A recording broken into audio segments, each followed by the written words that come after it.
Hello everyone, it's been a while. However, it is still time for Jump King. Yeah, I hope I haven't forgotten my entire muscle memory because it has been 3 weeks, according to YouTube anyway. Has it really been that long? Goodness. So... let's see just... oh, I didn't even notice that platform up there. Let's see how bad I'm going to screw up and immediately jump into the first best thing I can. How did I get up here again? Not like that, certainly. Okay, I think I just had to be at the very far end, yes. Then do this. And yeah, muscle memory's gone. No! Oh no, that's not good. I am gonna go all the way back down today, won't I? Well, let's hope for the best.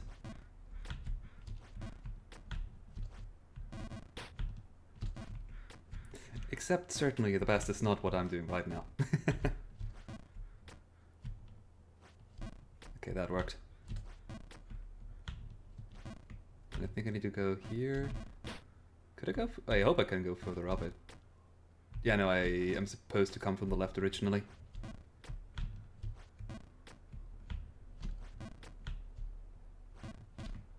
Yeah, I cannot do a full jump here.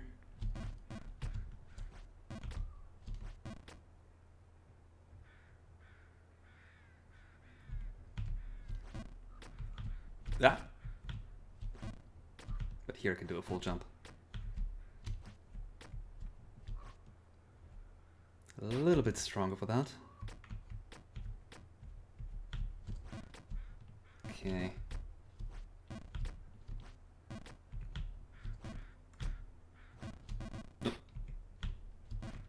I just wanted to say, I think I'm starting to remember the strength of the jump. But apparently not. Let's not risk falling down.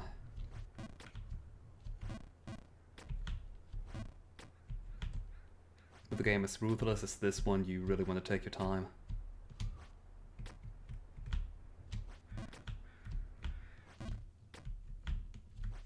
That was too... perfect! Huh. Okay, if I do a full jump here, will I still land? Let's risk it. Yes. Okay, then what was the distance for this? Not this. I think I wanted... yeah, this here's a super short hop. Okay, so... oh, okay, that one worked. New screen transition is always a full jump. Okay, I wasn't supposed to land over there, it seems.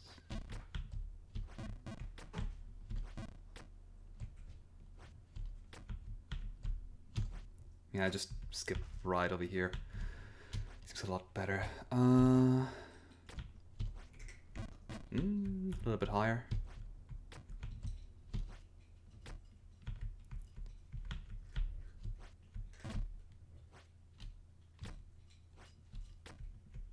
Oh, I remember this. I did make it over here last time, huh?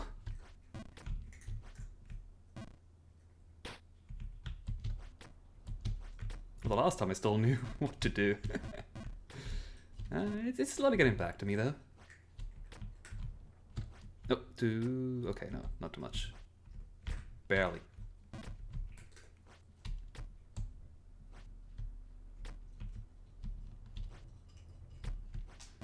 I kind of feel like I wanted to jump from down here, but I feel like, yeah, I probably want to just jump from all the way at the back. Like this, yeah. Ah, almost.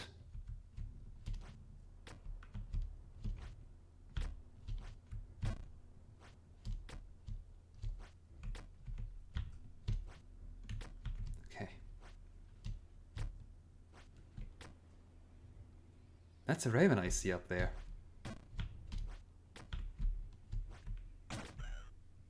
Be gone, foul beast.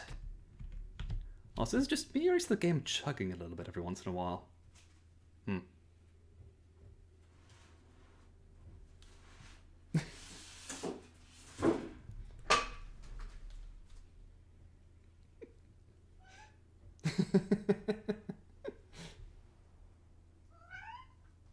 You know exactly what you did, little cat there. You want to go on my lap? Yes, you do.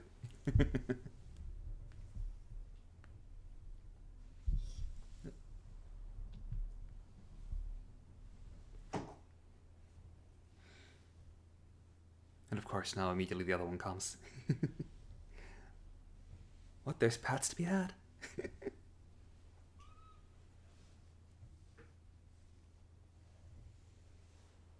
Alright.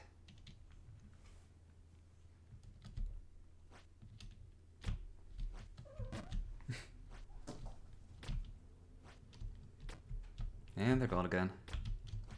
A little bit stronger.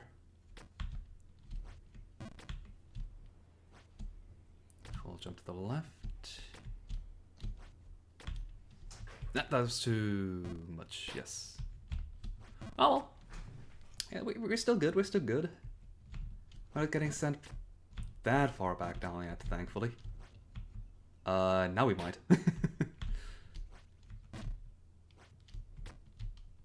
Yeah, even in the base game, without the expansions, if you just keep messing up your jumps, eventually you will end up at the bottom. Which thankfully has... Oh no, that hasn't happened yet, but I am doing a good job in getting there.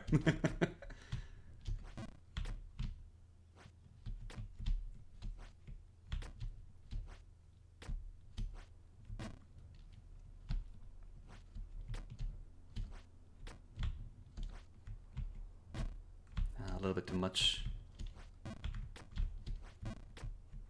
Maybe I should just... Can I?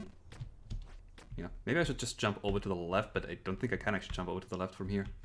Let's try and get on the flag there from the right side.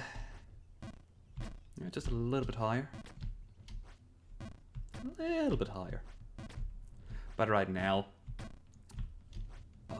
undershooting is a lot safer because you just bounce right back to where you are, whereas if you go over, you, well, yeah. Oh, a bit too much.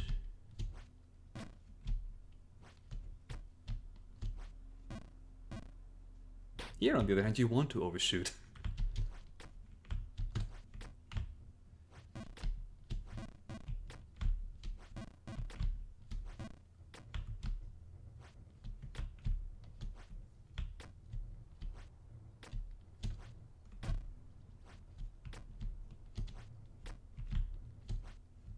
There we go, and we need to go to the left. Then let's do just that.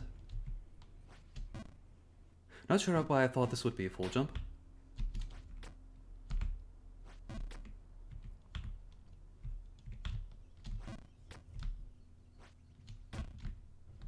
On the flip side, I am surprised that I haven't fallen out of this territory here yet. I shouldn't have said that it's gonna happen at some point.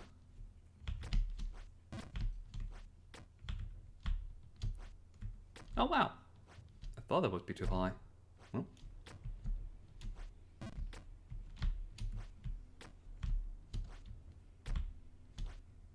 That was too high though.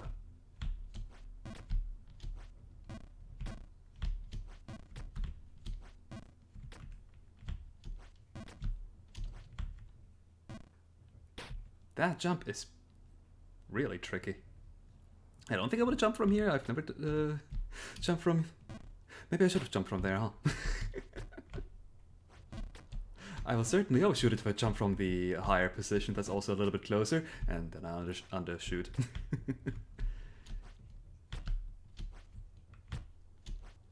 Oh well. As long as I'm staying in this area, I'm gonna be fine.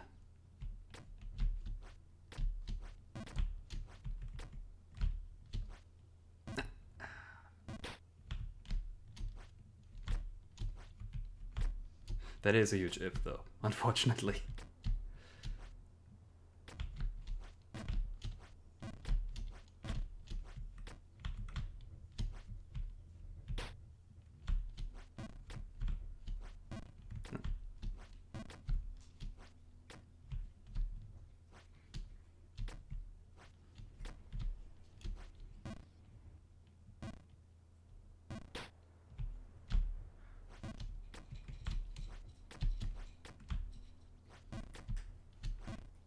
Nope.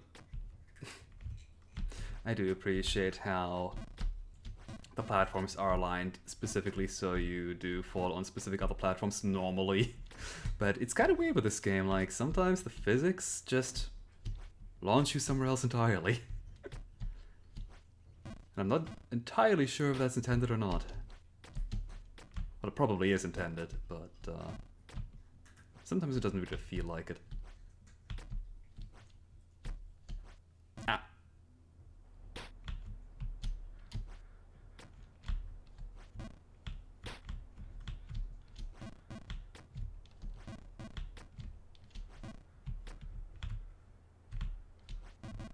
But here I can just do a full jump, can't I?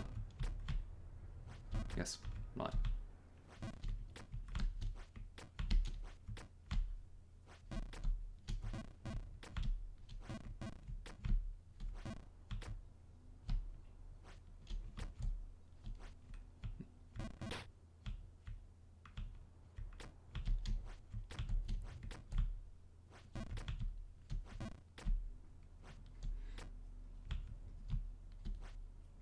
You know, this area here is awfully quiet.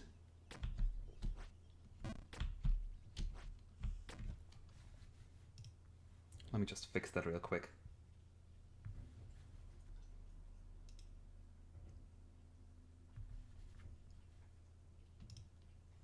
Let's hope that music isn't too loud. Let's see. Random Paratune song, go!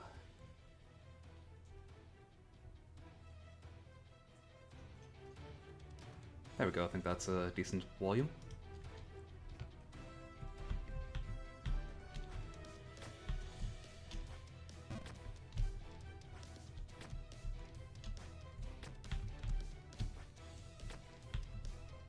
This music might be a little bit too epic for where I am right now, though. It's going to stay, though. At least for now.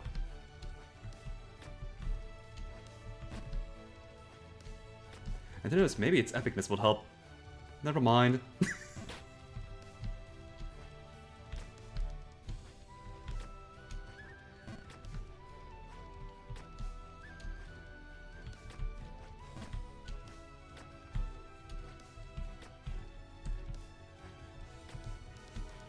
Yeah. Ooh.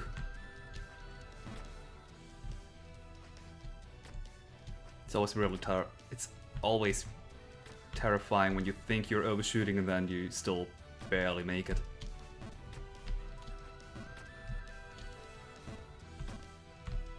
But better than overshooting and not barely making it, like, you know.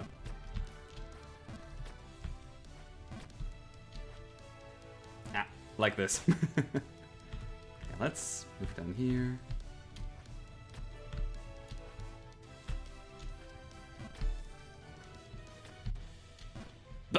What do you mean that bounced up my head there? Alright.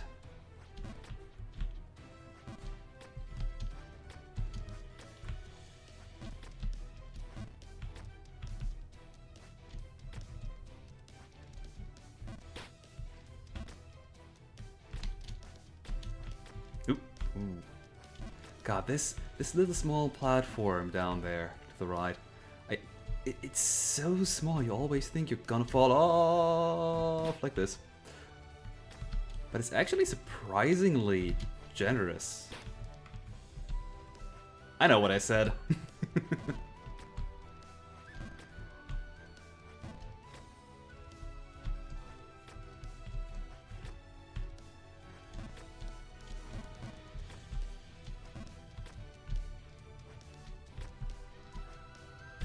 Finally, I remembered not to do a full jump. Yeah, full jumps are just so easy, you always want to do them if you can.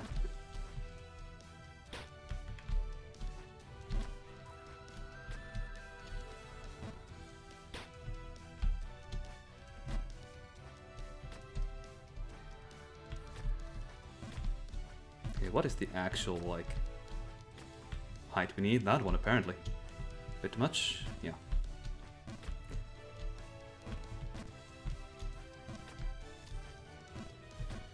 Bit longer. Too long!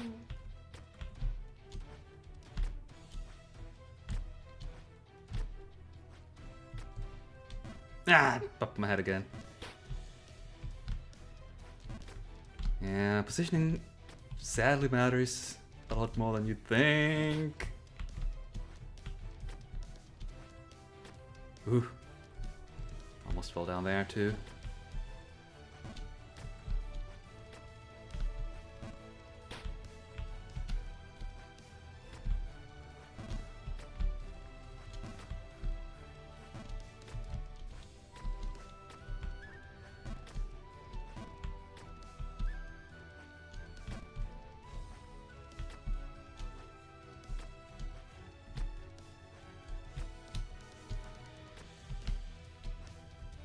There we go.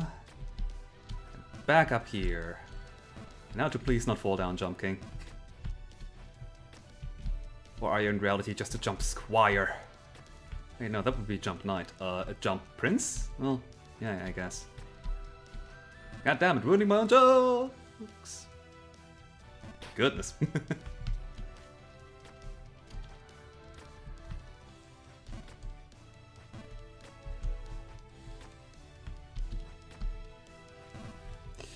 Yeah.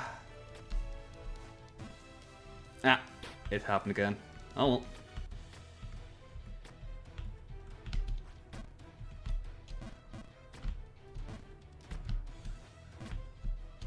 At least this part here isn't that difficult. A little bit annoying, but it's rather difficult to fall down in that little house down there. Still can't squeeze through there. But I want it to be possible. Like, there's a gap there, so it's gotta be possible, right? Maybe this gap could also just be meant for falling down once you're on top of the platform, but why would you want to fall down there? There we go.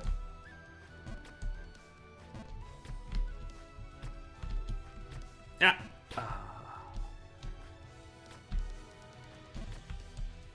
When you want to correct yourself, like, correcting doesn't even do anything in this game, I don't think. Oh. But it's just, like, habit out of panic that you think, oh, I gotta correct myself there, and wow, I cannot land that jump anymore, huh?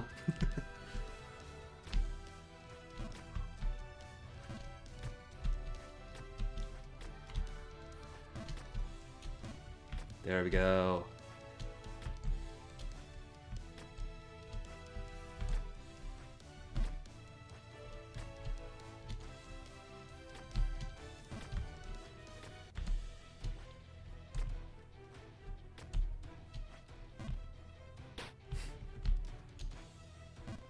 Ah.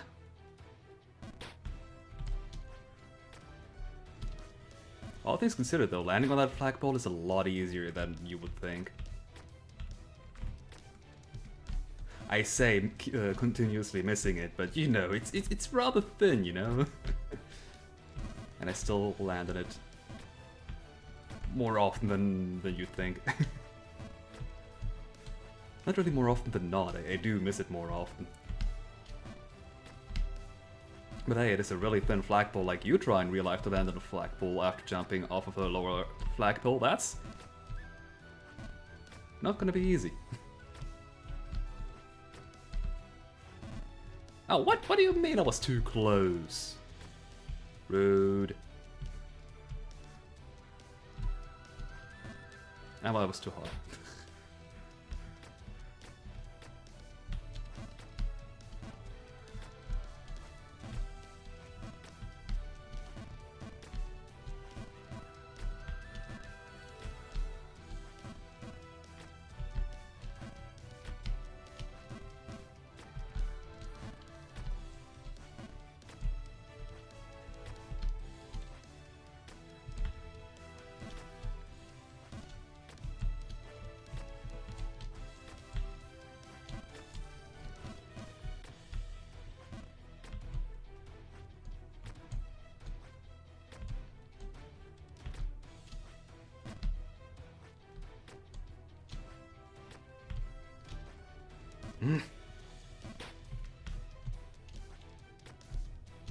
My pride kind of dictates me to try and jump on the flagpole immediately, rather than just going for the overshoot. Even though the overshoot would technically be safer. And then I fall down. And then I have to do everything all over again. Oh, okay. My game was chugging there for a second. Like, that wasn't me. That was my game chugging for some reason. Which, in the end, could also be interpreted as this being my fault, but, like... Oh well. This jumpy was fairly easy, right? It wasn't that hard, right? Yes. Ooh. That every jump that's been over 3 weeks ago is so terrifying.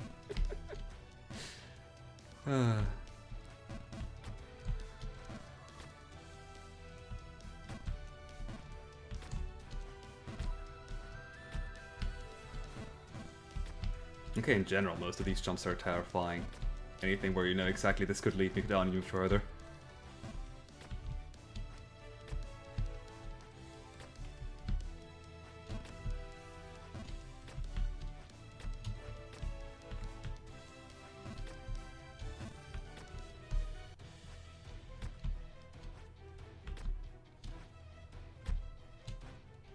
Oh, a bit too much. Oh, well, at least this jump is, in theory, pretty easy.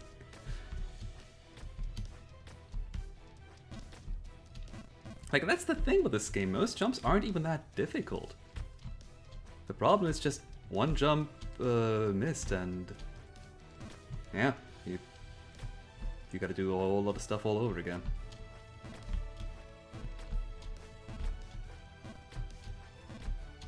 Okay, I'm saying these jumps aren't that difficult, but that's because this is still the base game. Like, I've seen parts of the other two quests, and goodness, I'm not gonna do those. Like, I'm having fun with this game here, but that's because it has some nice checkpointing. Well, semi-checkpointing at least.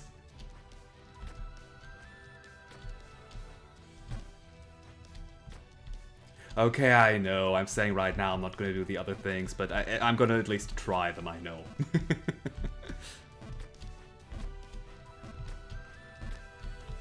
Oh, hey.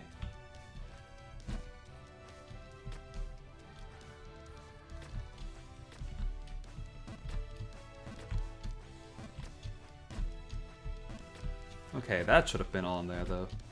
Guess maybe I just have to be a little bit closer? No, it seems to be more of a height problem. There we go. And this seems to be just a problem. No. I didn't expect to land on the flag by bouncing off the wall, but it was worth a try, I think.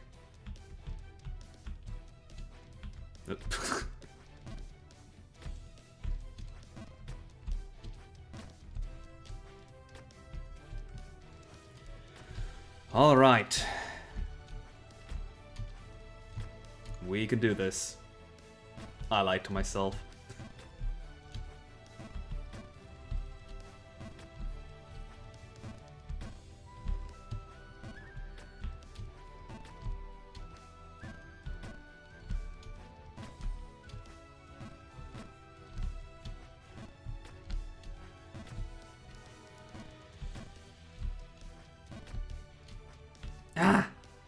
It really feels like it's easier to land the flagpole from the first flagpole rather than by trying to go to the right.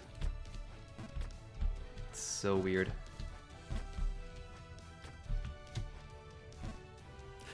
And then I do this.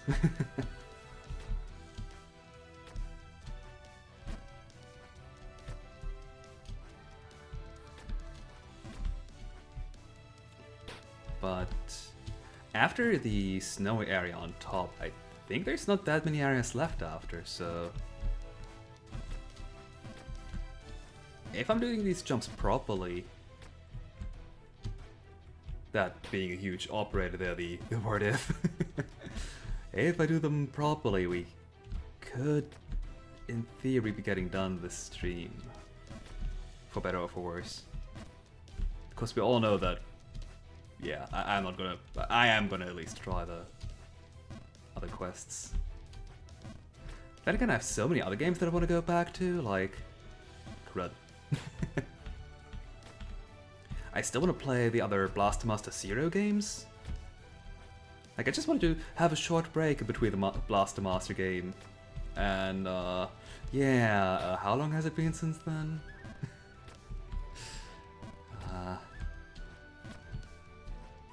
But I haven't forgotten, neither have I forgotten that I still want to play Super Mario World. That's also still on my to-do list. And I kind of wanted to return to Slay the Spire at some point. I mean, sure, last time that I played it was pretty much just to show off my mod, which, incidentally, is fully out at this point. Like, 100% full custom art and all that good stuff. Lots of balance patches, too.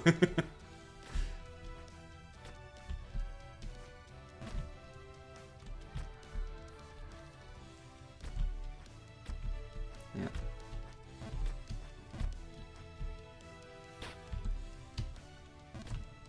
And it's not like I'm not playing Slay the Spire like all the time anyway, so I might as well stream it.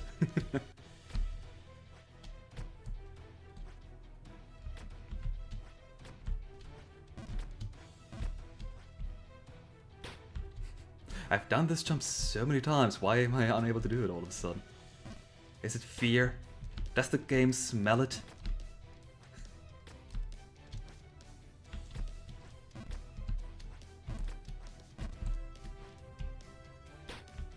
Or is it just the game chugging a little bit? Like, so honestly, I swear the game's chugging. But if I look at the clouds there in the background, they are chugging along at a regular interval, so maybe it's not. Maybe it's just the rendering that's... No, but then the clouds would be... I don't know. Ah!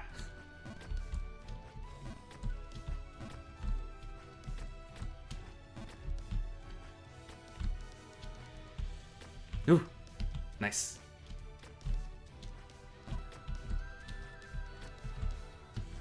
That was too good. Good. Not too much. It was perfect. This one wasn't!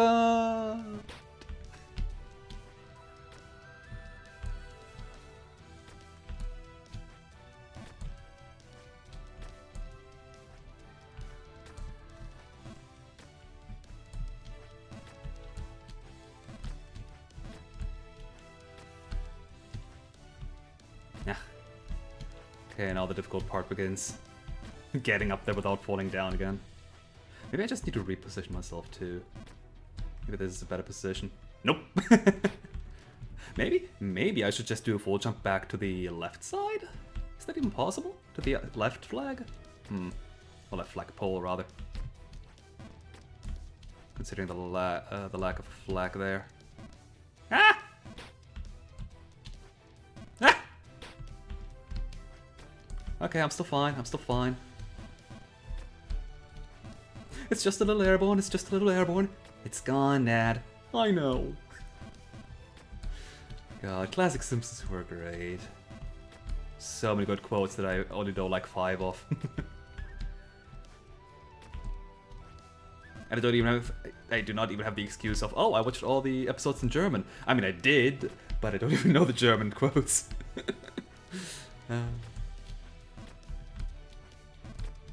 But I do know a couple.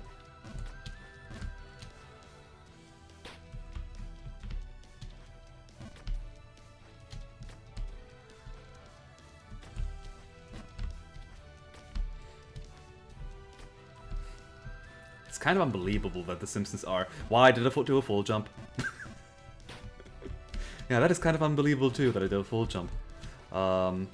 It's kind of unbelievable that The Simpsons are still running. Sadly not running strong. Yeah.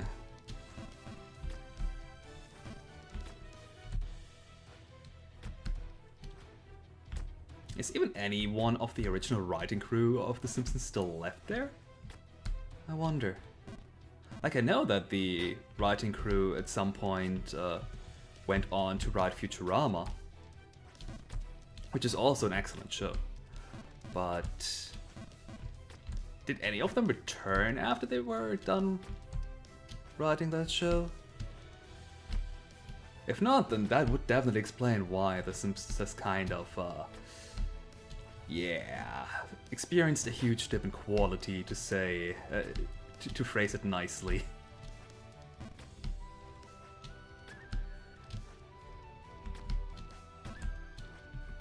Then again, like, how old is The Simpsons now? Like, over 30 years old at this point, I think? Even if it had the original writing crew, still, after so many years of writing for a single show with the same kind of characters, there isn't really a whole lot you can write anymore, is there? Ah, new area. New person to the right. I think I'm gonna jump to the left, though. Yeah. Hey, Crow. Can I scare you off like that? What do you mean, no? How do I do this then? Not like this. Oh, crud. Oh, wow. That's rude. That's even ruder! I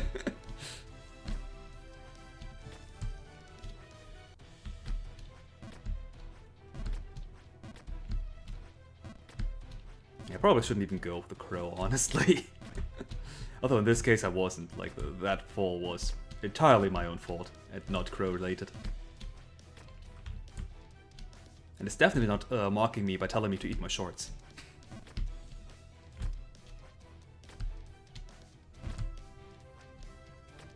Good old Treehouse of Horror. Ah!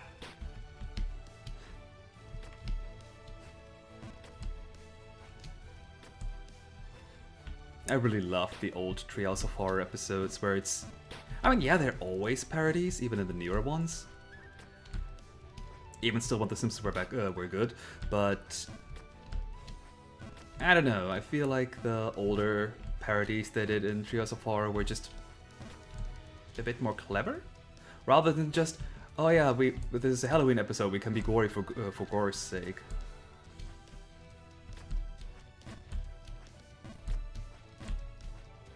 Which, especially like the longer The Simpsons went on, Treehouse of Horror really just turned into a gore fest. Which is kind of unfortunate.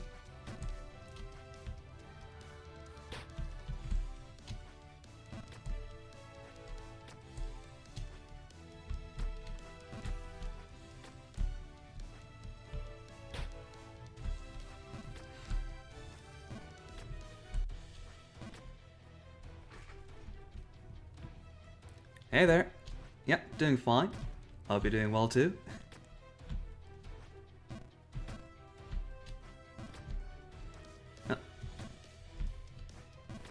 Well, I say I'm doing fine, but I cannot get up this flagpole. I'm getting there eventually. Don't you worry. If there's anything that I have, then it's determination until I give up.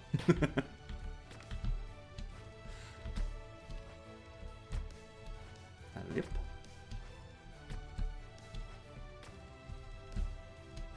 I'll take that jump.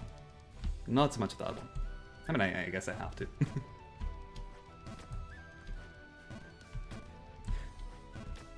Now imagining if Jump King lets you save Scum. God.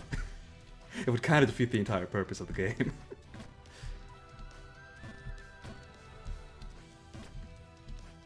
There we go.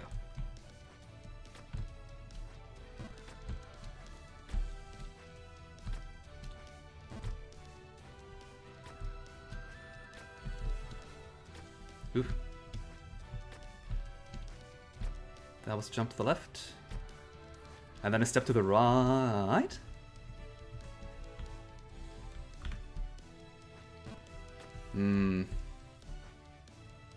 Like, I think I need to jump into that building from here, yes. I don't think I can jump to the tower to the left from here, though, so...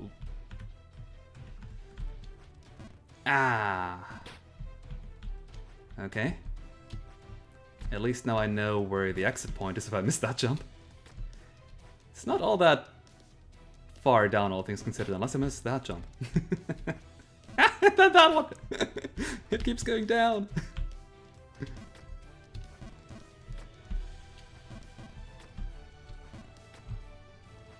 So the goal of Jump King is to get back down to the bottom of the tower, right? How did I get into Slay the Spire? Oh god. Let me think. It's been so long. I want to say that I just found it randomly on Steam?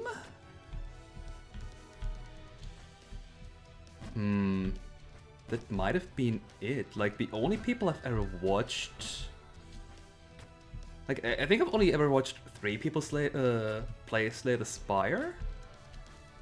And the first one that I watched was definitely after I'd already bought and played the game a lot. So, yeah, I think I just found it on Steam at some point. Probably when I was in a, like, really roguelike phase. Or, well, roguelike or roguelite, really depending. For a long time I've been... Or... like a long time ago I've been really into the Binding of Isaac. And just that kind of roguelike kind of gameplay of, okay, I can do a run in like an hour or so. Like, I just like that kind of gameplay loop of just, yeah, playing the game for an hour and finishing a game at that time. And I'm pretty sure that it's, at some point Steam just recommended to me, hey, you like roguelike games, how about the Slay the Spire thing? And, well, I tried it out and since then I've been addicted. Kind of.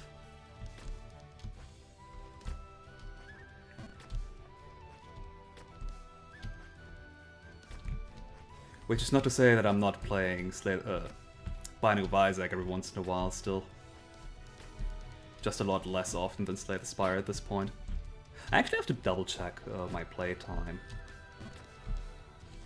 I'm pretty sure that at this point I have way over 600 hours into Slay the Spire, but Binding of Isaac, I think that's still at the 500 hour mark for me. Roughly. I have to double check at some point.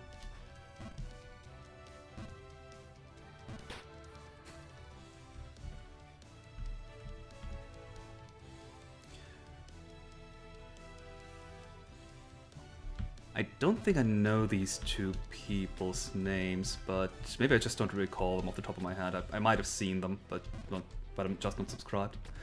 Then again, if they're only doing Slay the Spire stuff, well, then I probably didn't see them because I don't. Like I said, I think I've only seen 3 people play Slay the Spire. Anyway, Hades. Yes, I have played Hades. Quite a bit, I would want to say. Like, I think I've beaten the game on the normal difficulty with all weapons. If not all weapons, then definitely most weapons. Yeah, Hades is also super fun. Although the early game of Hades is... yeah, I don't like the gimmick of having to level up your character so you even have a chance of beating the game. Like, sure, in theory you could beat Hades without any kind of permanent upgrades. But in practice, yeah, no, especially not in your first run, you have to fail a couple of times just to have a chance because you don't have any energy regeneration. You start out with like half the life that you can have at the end. You start out with less gold, which, okay, I guess it's fine, that I'm not too mad about. But yeah, I don't like this permanent upgrade kind of mechanic that a lot of recent roguelikes seem to have.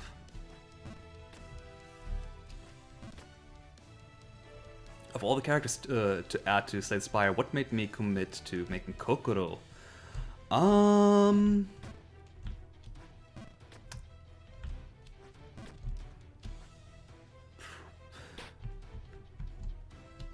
Pretty much just the fact that oh god, why did I do that? Kokoro is one of my... yeah, one of my favorite characters. She's definitely high up enough on my favorite character list that I could classify her as that. And... well, but that wouldn't be enough for me to make a mod, because otherwise I would have made a mod for Marisa, Mima, Pacheli, Flandre. Komachi technically already has a mod, so it's Marisa for that matter, but yeah, or Shimyomaru. I still need. I kind of want to make a mod for Shimyomaru, but there's where the other part comes in for why I've made a mod for Kokoro instead. I just had some ideas. Like, I was just thinking of, when it started out, I was just playing around with a couple of card ideas of, oh yeah, if, like, I wanted to make some modal cards in Slay the Spire.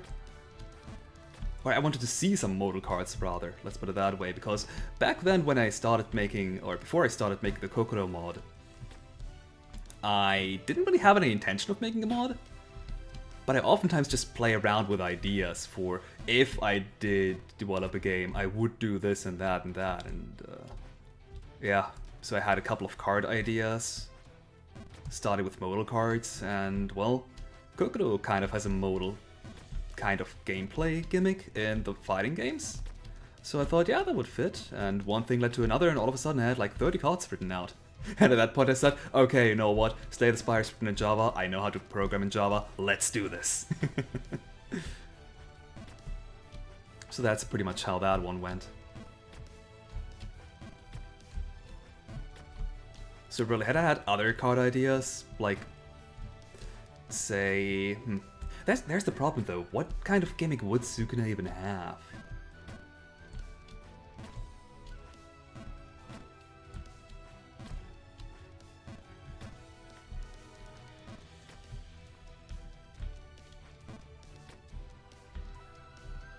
I haven't beaten the Dark Hydra yet in Hades. Yeah, the Hydra can be a bit annoying, but there we go. God, I haven't played Hades in so long, so I can't even give any recommendations on how to beat the Hydra. From what I remember, just stay on your toes, dodge a lot, and hide behind some pillars, I think, is what I did. And maybe early on, like, if you need any,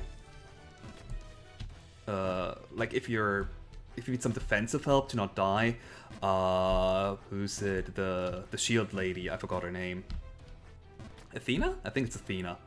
She's really fantastic, especially if you get the dash upgrade, where anytime you dash, you just deflect bullets. That's fantastic to have early on, until you know all the patterns and stuff.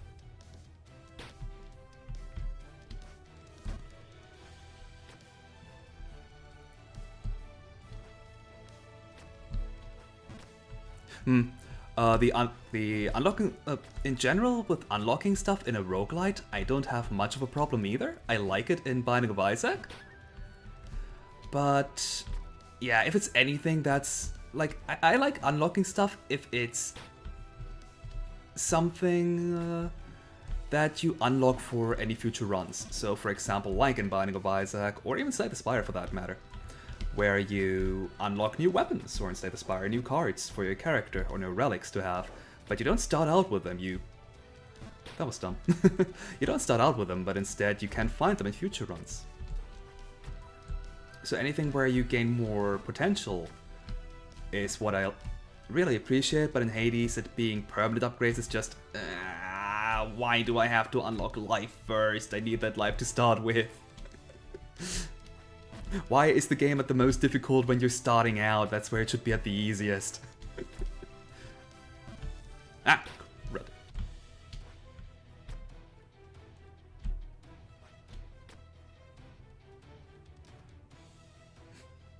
I've not played Darkest Dungeon. Ooh, close. Darkest Dungeon is like, how to put it? Okay, can I just jump all the way to the other flagpole? No, I cannot. Yeah, Darkest Dungeon is a kind of game that kind of is interesting, but not... Like, its theming is a bit too different from what I'm normally going for.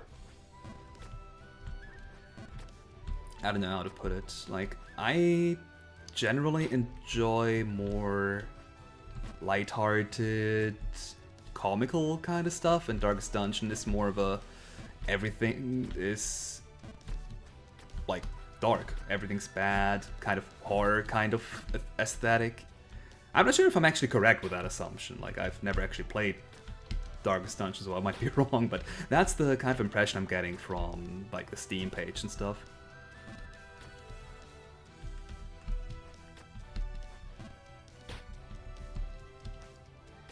That and Slay the Spire definitely has my roguelike needs full for right now.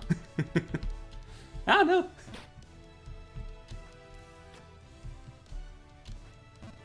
Oh yeah, Dead Cells. It's another game where I've heard a lot of good about the game, and a game that does seem interesting, but for some reason, again, I never really had the urge to just get that game. Then again, I have like over 150 unplayed games, 130 of those alone in my Steam library, so it's... oh no. Oh no. Oh no. Yeah, so it's not like I have any urgent need of getting more games anytime, so no. Anytime soon. Please, game, don't do this to me. Okay, where did I need to jump from here? To the left, okay.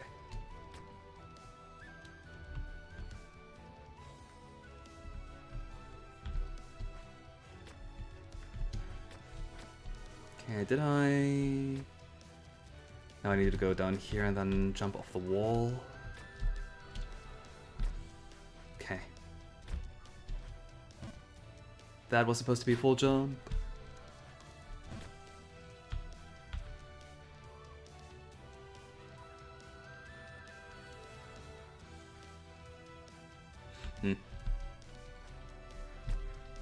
Nice to see that the Toho modding community is also strong in Darkest Dungeon.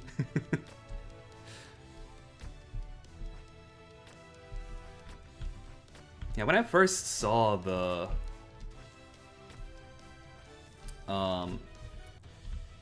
that... oh no, that wasn't at the center, huh? When I first saw that Slay the Spire at the Workshop and that it has a Marisa mod, I was super surprised that it had Toho mods to begin with. I think back then the Marisa mod might have been the only Toho mod that was there. But maybe there were like 2 or 3 other ones as well when I first looked. But either way, I was really surprised at the quality of the Marisa mod in Slay the Spire. It's like insanely good. It's probably still the best Toho mod there is. How did I do this jump into the center there, like, first try? Wow. I might have learned, I might have remembered.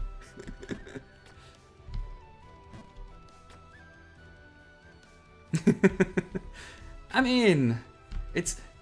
I'm gonna play Slay the Spire either way, so you're recommending the Ruina mod, it's not that bad.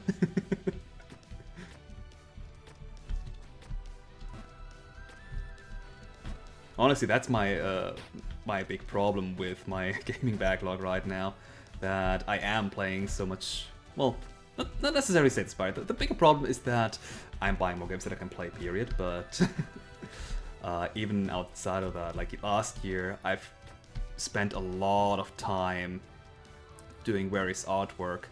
Really? Really, game? Really? All the way back down here! Wow, that was rude! Goodness.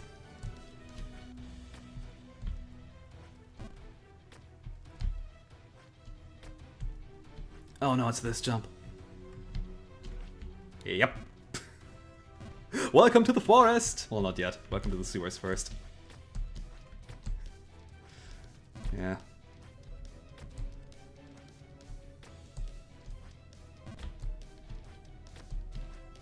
Well, at least I got back here real quick.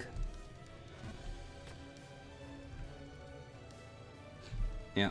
Like, that's the thing, with Marisa's mod being one of the first mods. Or, well, maybe not one of the first mods, but definitely the first Toho mod, and I think it's been made before the... How did I do this jump? What the hell? Oh.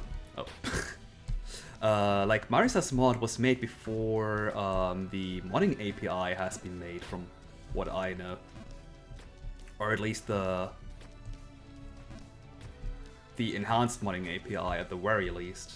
Could I just jump up from here? Oh. Like, that's what is the most impressive part about the Marisa mod. Outside of its otherwise also really good quality with the art style, the mechanics, and all that kind of stuff. Like, I really don't know anything that I could label as bad at the Marisa mod. It really just does feel like another character that could be in the base game.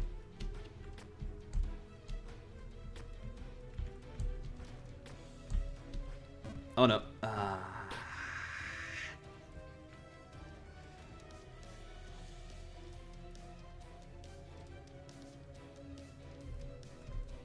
Oh wait.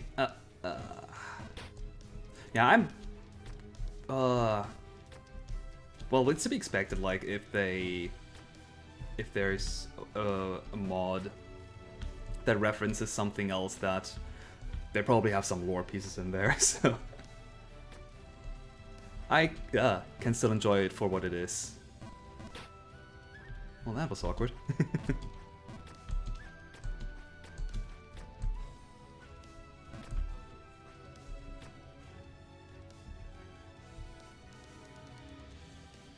There's a crossover event. Ooh. Marisa was made before the hard battle? Oh wow, that's a super early... That... Okay, then huh. Wow. Okay, I definitely only got to play Slay the Spire after the heart was already in there. Which still doesn't say if there were any other Toho mods other than Marisa when I got started with mods, but still. Like, that's super... Oh, ooh, that was too much? Yeah, that was too much. That's still super early for the Marisa mod to exist. Before the heart, damn.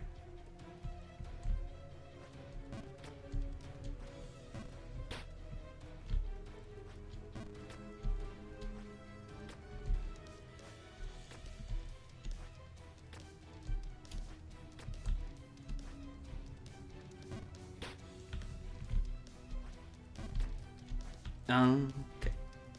Almost thought I'd jump over here.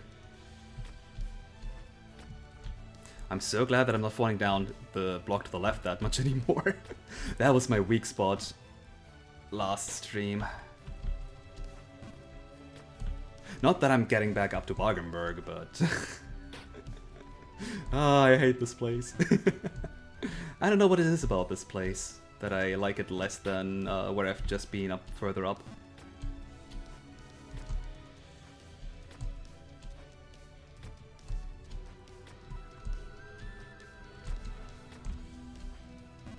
Probably just because I've not... I need to be further to the left. Probably just that I've been in this tower for way too long. Including last stream.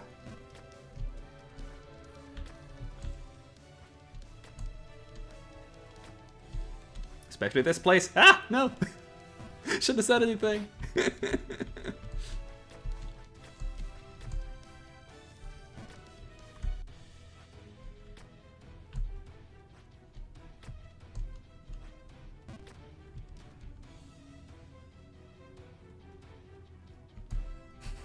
The strongest. Is there even a playable Cherno mod? I don't think I've ever seen one, at least.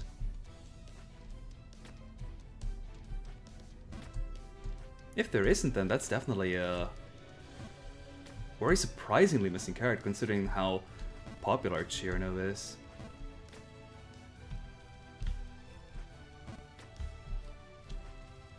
Like, I don't think she's ever... no, I think I need to look that up at some point. How high Cherno usually ranks in the Toho popularity contest polls. I don't think she ever ranks top 10 high, but she's still a fairly popular character. She's probably like a favorite what did... that was... what? What I wanted to say is like, Chun is probably a favorite second place kind of character, but not the most favorite character for a lot of people. I say knowing somebody who likes Chun the best.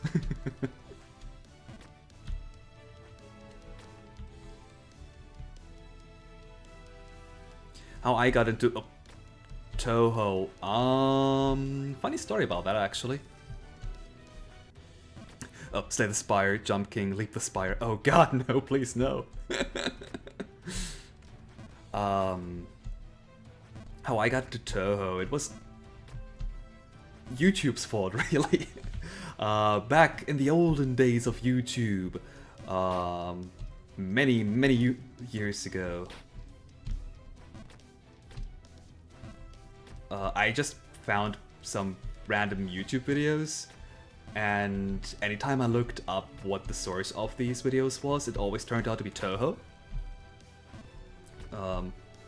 And after I had found the site for the wiki page for Toho, like for the 5th time, I said, okay, you know what? I'm gonna try out this weird Toho thing. I'm gonna play it, not like it, and then it's gonna be the end of it.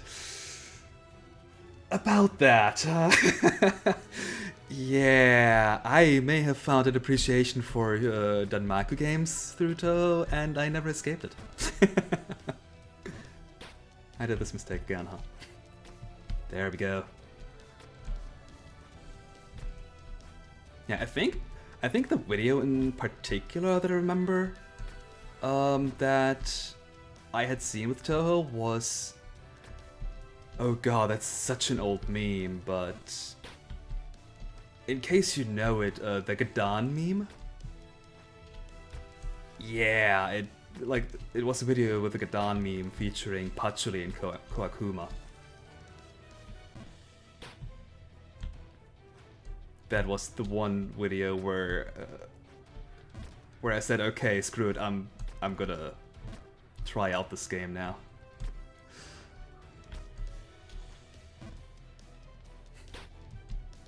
Yeah, I'm pretty good at jinxing, really. You're a big fan of Mei Ling. Mei Ling's also a really fun character. She's probably in my top 15, if I had to say anything. Oh no. The problem with my top 10s and 15s and 20s and 30s and 40s is... okay, 40 at that point, can you really say they're your favorite anymore? There's so many Toho characters that my top spots are fairly inconsistent. Outside of Marisa, Mima, Patchouli, Yuka. I've got Yuka earlier. And maybe Flandre. Like, those are usually fairly consistently in the top 10. With Marisa being a top 1, obviously. Okay, I'm not sure why I said obviously, but she's not moved from there since ever.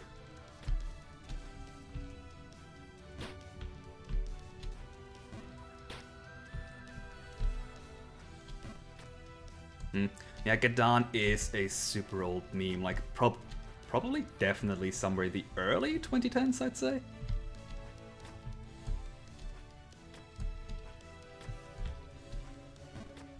For reference, god damn it, I keep forgetting about this. For reference, I got into Toho when Fairy Wars was out. And I want to say that the Gadan meme was like just a couple years older at most. But I might be wrong there.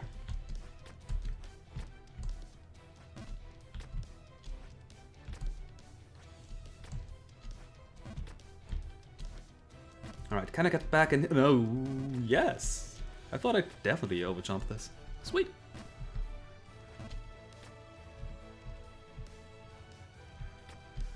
Belling's the only named character of the Scarlet Devil mentioned without a mod in Slay the Spire, huh? I guess you have a point. Kokuma's not named.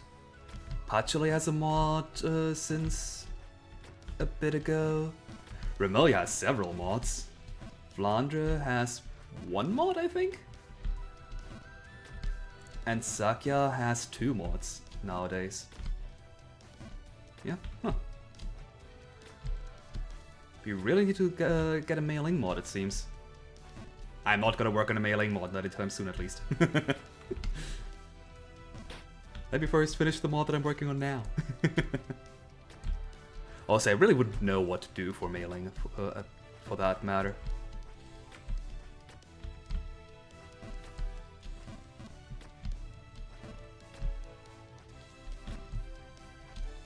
Like, the biggest theme with mailing that I could think of is, like, martial arts, obviously. But martial arts doesn't translate into mechanics that well, is the problem. And outside that, maybe some rainbow color motif, but again, that's more like a visual aesthetic and doesn't translate to mechanics that well. Although you can probably still find some mechanic with mailing that would translate to Slay the Spire mechanics.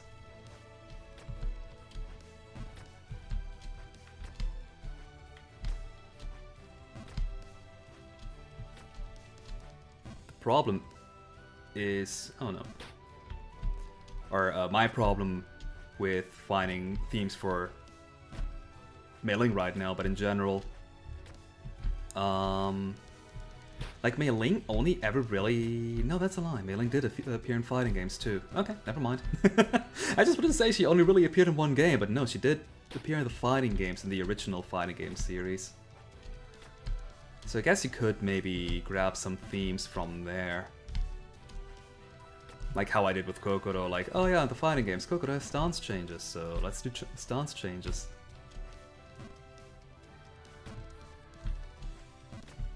Or how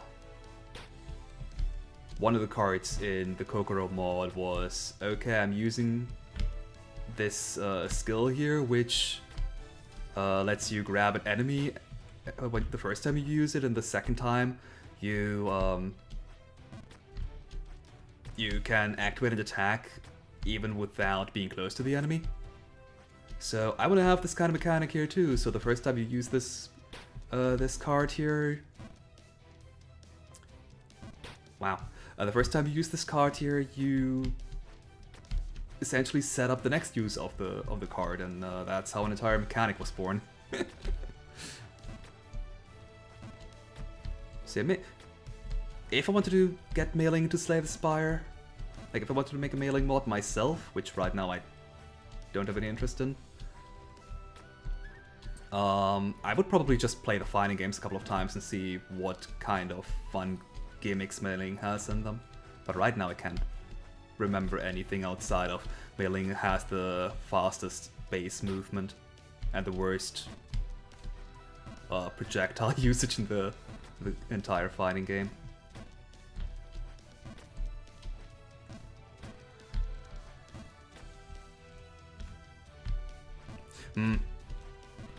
Flandre, yeah. Flandre, it's kind of a funny story with Flandre, since for the longest time, Flandre only appeared in one game. Well, story-wise anyway, she did appear in... not Double Spoiler, which is... Shoot the Bullet. I think she appeared in Shoot the Bullet. But that doesn't really have a story, so... the best you could get out of there for Flandre's personality are some blurbs that Aya says about the spell cards she captures. And really, whatever Aya writes might not even be correct. We have learned about Aya's accuracy of her articles in various media. And yeah, only recently with Toho 17.5 did we finally get a second appearance of Flandre in a game. And outside of that, we had Flandre appear in... oh god, what was it called again? Like this side magazine? I forgot its name. That also had a couple of stories about various Toho characters. And... yeah... but it still didn't give Flandre that much personality. So, long story short, Flandre didn't get a whole lot of official characterization. So the fans just went with, oh yeah, she kind of seemed intimidating because she only let you have one continue, and made a reference to that. And how she keeps breaking her dolls because she doesn't know like how powerful she really is, and she thinks things can be fixed, like all the dolls that keep getting fixed when she breaks them, so she doesn't know that if a human breaks, you cannot fix them. That kind of thing, and yeah, that's kind of how this fan in Flandre developed.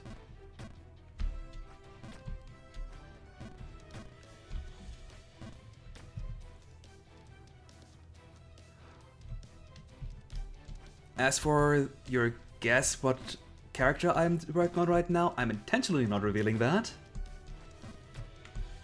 Because I wanted it to be a little bit of a... well, I want it to be a little bit of a secret, yes, but really I just want to have something that's actually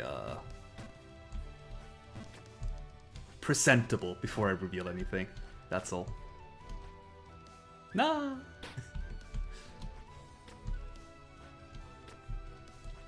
Like, at this point, I'm probably way too much into development anyway, so I'm not going to stop working on that mod, but still, you never know. Maybe it turns into something else. Even if it's very unlikely.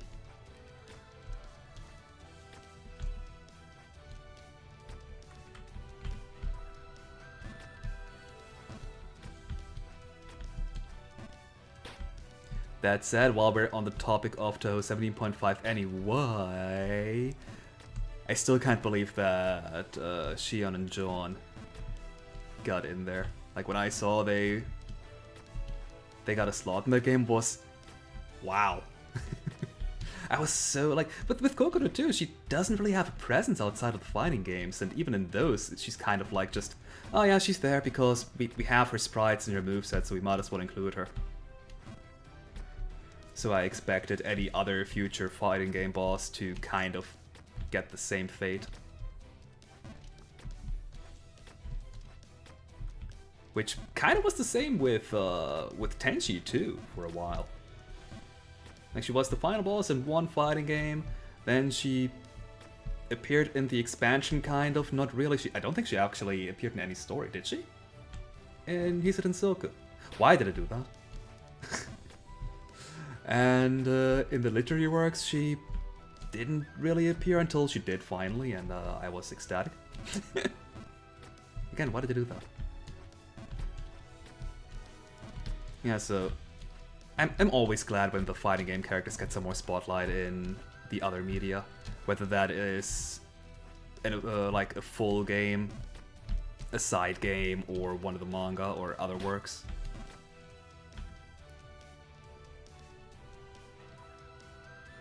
A Yakuza mod.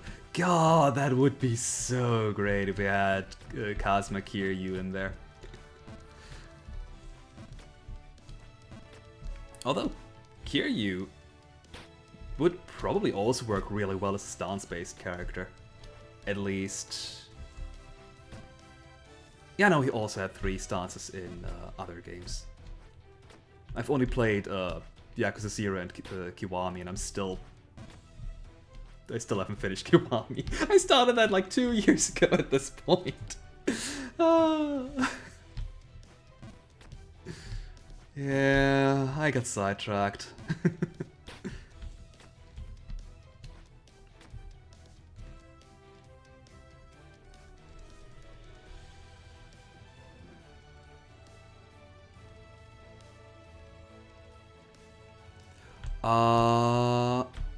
You mean Saturday or Flandre's? I don't remember any such thing. I was thinking maybe that happened in Cheaton's Detective Saturday, but no, Saturday didn't even set foot into the mansion, did she? Like, Odin is usually doing just all the legwork. Have I played? Oh god, I'm so behind on the on your comments. I'm getting there. I just Want to do a couple of jumps, but I still have the muscle memory. Have I, by chance, played that Amos Awesome Holiday? I have not. I don't know what that is. If it is on Steam, I'll give it a look later. Oh god. If it's not on Steam, I'll still give it a look later.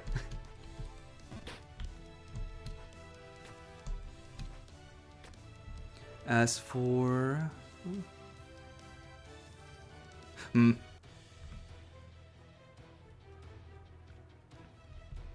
Yeah, the fighters are just this, yeah, kind of... I don't know how to explain it, but yeah, they're kind of a side thing, even despite, yeah, having canon stories, like the entire urban legend incident, which incidentally is still not fully resolved, and the mainline games don't really make any comments of them, despite it going on for so many years now. Although at least the... crud. At least the official, like the manga sometimes make reference to them, so there's that at least.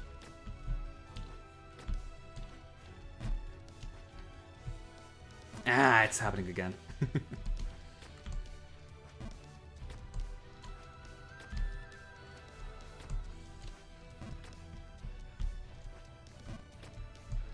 But yeah, Kazan appearing in the fighting games was also super, I don't want to say random, but very unexpected and very appreciated. It's... Why did I think I'd need to jump to the right there? Oh god. That was such an avoidable fall. Yeah. But yeah, what I wanted to say, Kazan's books, White and Horned Hermit. Initially, I didn't particularly like or dislike the manga series. I was kind of in a mix of, yeah, it's alright, I can read it, it's fun. But it really grew on me later on in the series. And nowadays, whenever I see anything made by Ayazuma, I think that's her name anyway, the creator, or the artist of Wild and Horned Hermit, I always make sure to read it as soon as I can. She really did improve with her artwork over the time she worked on Wild and Horned Hermit 2.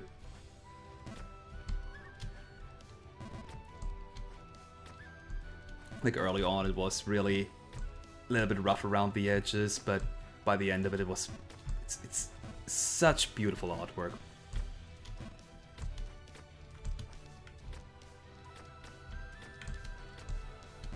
In that sense, it's kind of a shame that the artist of Cheating Detective Satori didn't have more of a time to develop her art style while working on a monthly comic. I heard that she? Was it a she? I don't know. I thought it was a she. It's a shame that the artist had to stop, I think because of health-related reasons. But yeah, health goes first, definitely. And if it wasn't health-related reasons, then it was other private reasons, which also go first.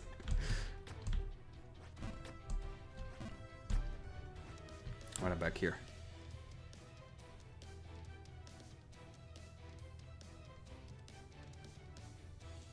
Brawl Rush Beast.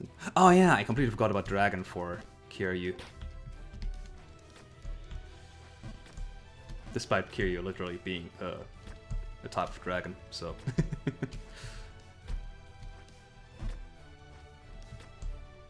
Yeah, in Yakuza 0 you unlock the dragon fighting style so late that it's...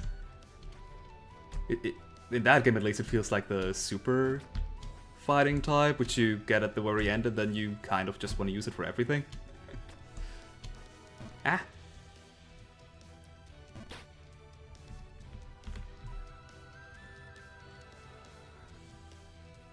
Turn-based RPG that has a focus on fourth wall breaks and being rather comedic. Yeah, I'll give it a try. I like turn-based RPGs. Although, Fourth Wall Breaks. That's a funny story too. I used to love fourth wall breaks, and I still do. But nowadays, I've become kind of an fourth wall break snob, if you want to call it like that. Where I'm easy to say like, oh yeah, that fourth wall break wasn't earned, so that's why it's not funny, that kind of stuff.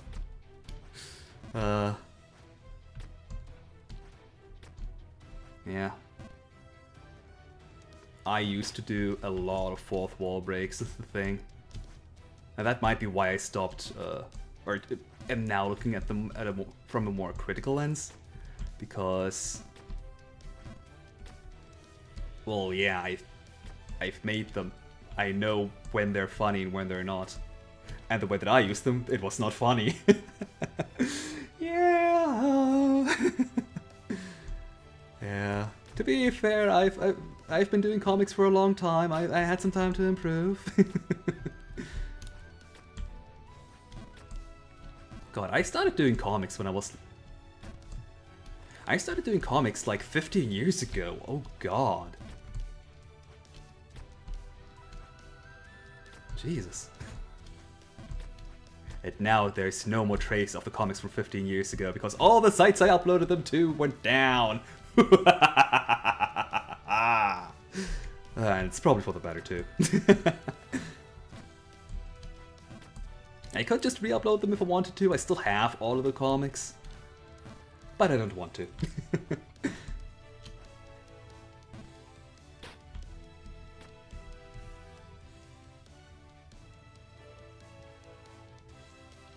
Why is Marisa my favorite character?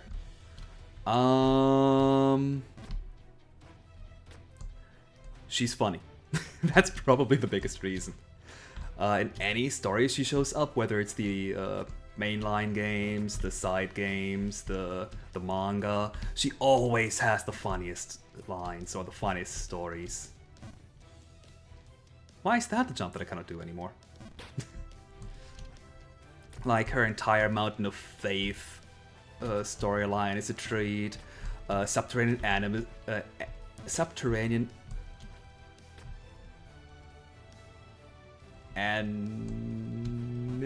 No, what? I'm blaming not remembering what that name was for these falls here. And Toho 11. And it better be 11. Yeah, it's after Mountain of Faith, so Mountain of Faith is 10.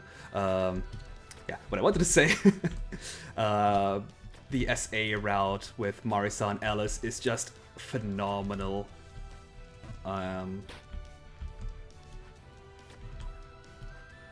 Yeah.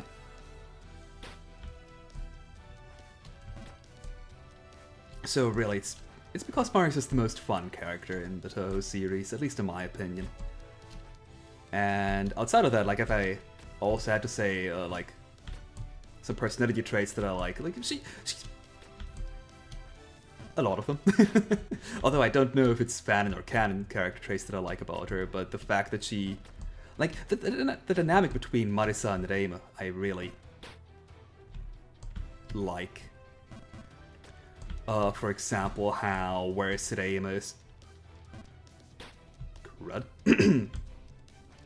Whereas Reima just has all of these powers that she has because, oh yeah, she's the Hakure Shrine Maiden. She just got that power because she got lucky like that. Marisa on the... What the crud? Marisa, on the other hand, had to study to get all of her powers and is actively training. And even despite all of her best efforts, she still always lags behind Reima. And I just like that kind of dynamic where you have this secondary main character that just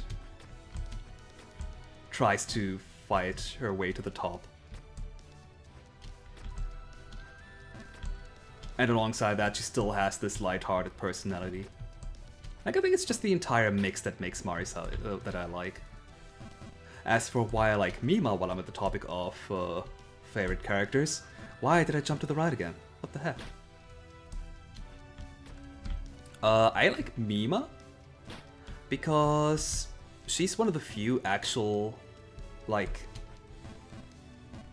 goodness, she's one of the few actual evil characters in Toho, even though she kind of mellowed down too by the end of Mystic Square. She's still a very fun character still, and a proper antagonist. Whereas most other antagonists in Toho is like, oh yeah, we've been beaten up by Remus, so now we're friends and just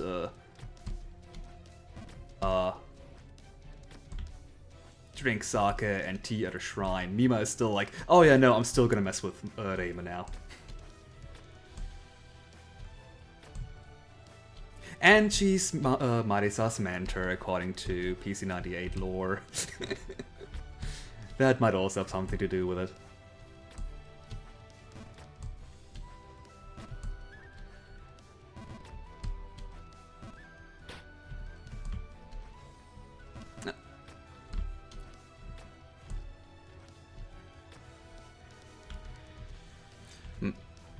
Is Detective Saturday a canon series? I need to get, I need to stop going on tangents so much.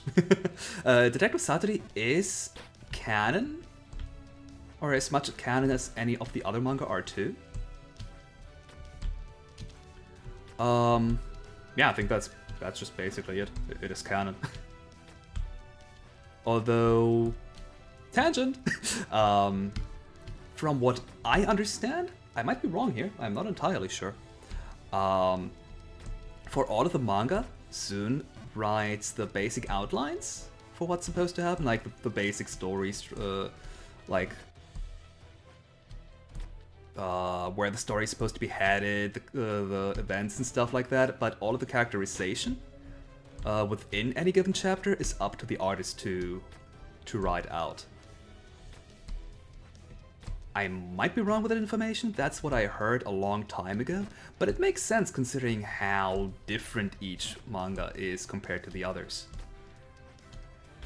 Like with how the 3 fairy mangas are all super light-hearted novel, or not novels, but manga. Showing the world from the point of view of someone who, yeah, is mischievous, but still very like lighthearted and doesn't actually want any harm or anything. They're just regular people living their regular lives, except they're fairies.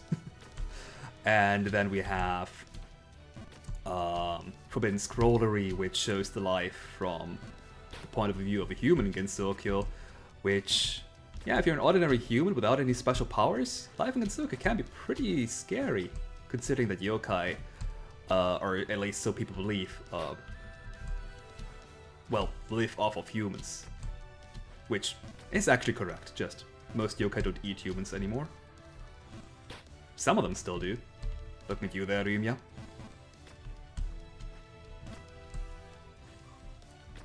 And it might just be that the kind of story that's happening is different due to the different main characters. Like, yeah, Reim and Marisa are always main characters as well. But well, not really titular characters, but, well, for example, Kazan, Kuzuzu, the 3 Fairies of Light, they're kind of dictating how the story is perceived. With that, obviously well, the theming of the story is different, yeah. Good explanation, though, God. Ah, crud.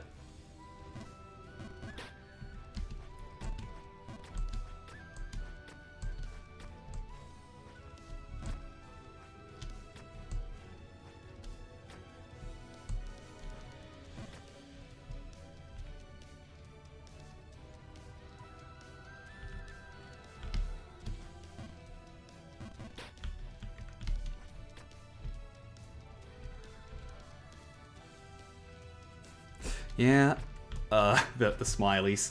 I don't like when websites just turn ASCII emoticons into, well, picture emotes. But it is what it is. I prefer my XD over any smiley emote. I don't know. I'm just that old school, I guess. When I was young, there wasn't even internet. That's a lie. Actually? Well, it depends on what you define as young, but technically I think there was already internet before I was born.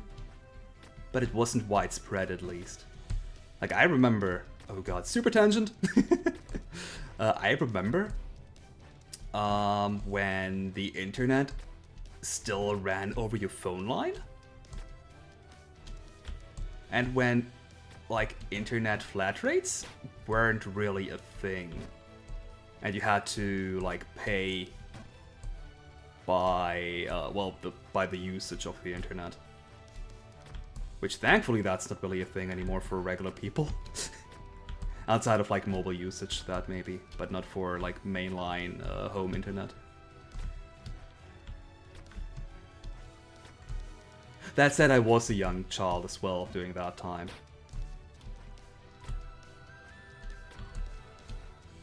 I'm not that old yet.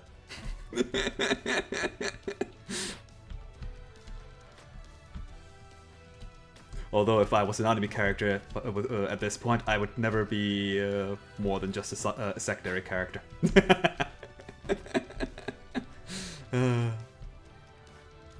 Okay, that's not true. Like, there are some anime that feature adult characters. As for, am I a comic artist as a full-time job? Do I wish that? Probably not. Nah, I'm just doing art at the side whenever I have some free time. I'm not even good enough to be, like, to be paid for my artwork, I don't think. Well, I guess technically if a person were to come to me and say, hey, do you want to draw this art for me? I'll pay you. I probably would still say no and say, no, I'm not good enough. I have better stuff to do. Well, not better stuff, but I don't think my work is good enough. I don't know. Yeah, I'm just doing art for fun, really. Funny thing about that, too, is when I started out doing comics, well, the very first comics that I did were Sprite comics, so I just made, well, comic strips with, like, well, video game sprites, like Jump King here, for example. For example, I would take his sprites and place them to comic, put some word bubbles in there to have him say something. And that would be a comic. Like, I wouldn't draw anything, I would just use already existing assets. Yeah, I did that kind of stuff because I couldn't draw, and I thought, oh, I can never draw. I'm a bad artist. I will never be able to draw. So, but I'm also a bad writer. Like, maybe I can write stories, but I'm not good with words. It's my problem. And comics kind of get around with that. If I use already pre-made assets that don't have to write actions because the actions are implied by what the characters are doing on the screen. And yeah, like I can write some dialogue, that's still doable. But at some point in time I just got bored of doing sprite comics because it was kind of mechanical in a way. It was just always the same thing happening over and over and over again. Just take a character, put their sprite into the panel, after a background of course, don't forget the background.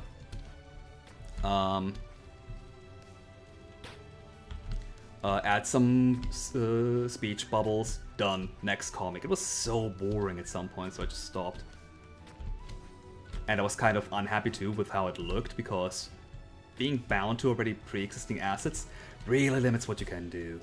Especially if you're using video game sprites. So at some point I said, screw it, I'm gonna draw comics. And it looked bad, but guess what? Now I'm better. Now it looks only half bad. that wasn't a full jump.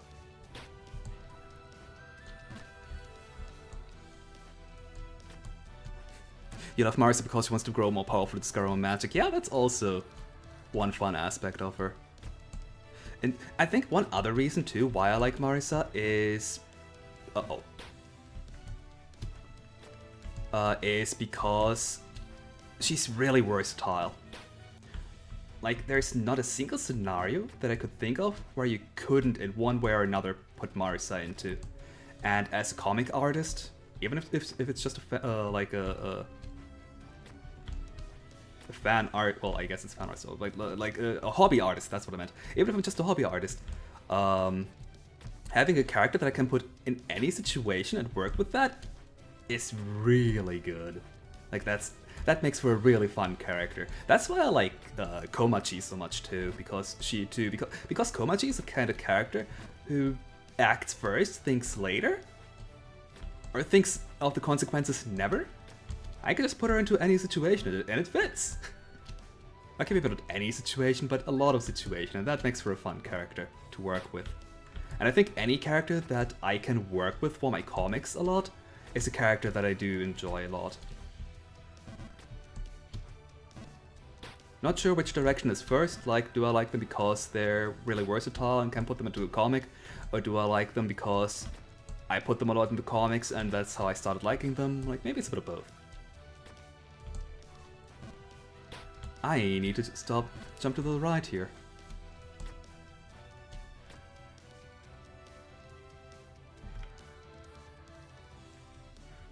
Oh yeah, Sega's also an evil character. That really, like, Sega's a really self-interested character, yeah. Incidentally, I like Sega. Although that, so... Oh, I'm so sorry for being so late on answering all of your comments here, but I'm not used to so many comments appearing. Thanks for chatting, by the way. Before I did the Slay the Spire mod, I started working on a Sonic the Hedgehog style game that featured Toho characters, and Sega was one of the playable characters merely because of a pun of like how our name is pronounced like Sega. And yeah, so I said, oh yeah, she's gonna be put into the game because of the pun only. But once I started writing a moveset for her, and when I did research on her to know what I could put in the game too, I really started liking her as well. Like, it's really oftentimes, how much do I work with a character? And the more I work with them, I just start liking them more.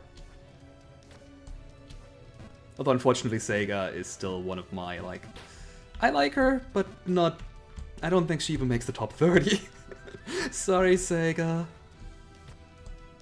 It's still fun to use in the comics, though, every once in a while. Although I'd still use Mima before you if you need an evil character, so, well, I guess that point's kind of moot.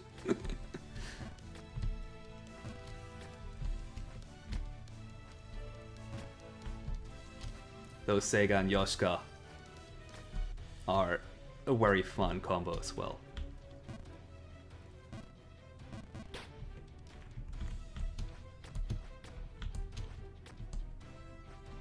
Like their entire dynamic of... Like, Sega really likes Yoshika, but I have the feel... Like, she still doesn't shy away from using Yoshika as a meat shield. Like, she can revive her anyway, so what's the harm? Sega, you're messed up and that's why I like you.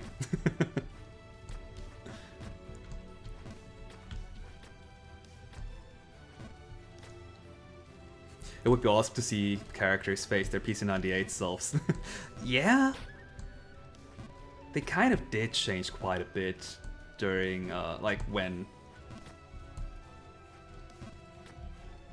the canon split from PC98 to Windows, when Soon wanted a fresh start.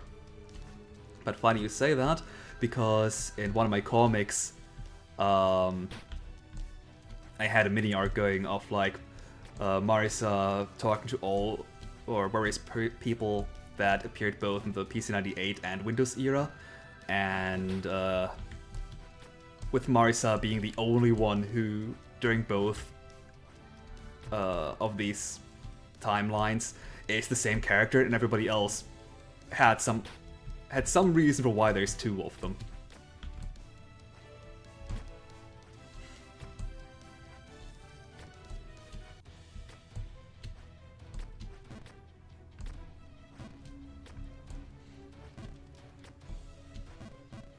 That said, I kind of feel like Yuka really hasn't changed much personality-wise between the two timelines.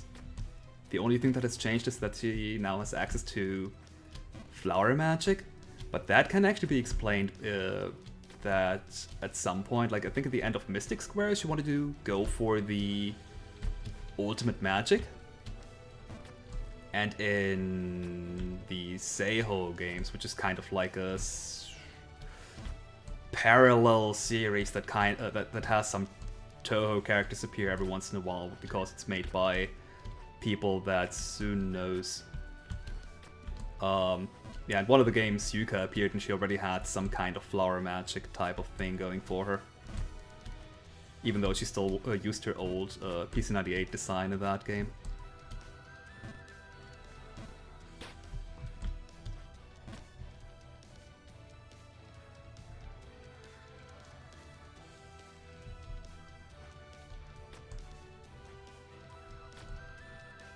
Ooh, Mima turns up a lot in Reima's Awesome Holiday. Okay, that's even more of a reason to check it out now.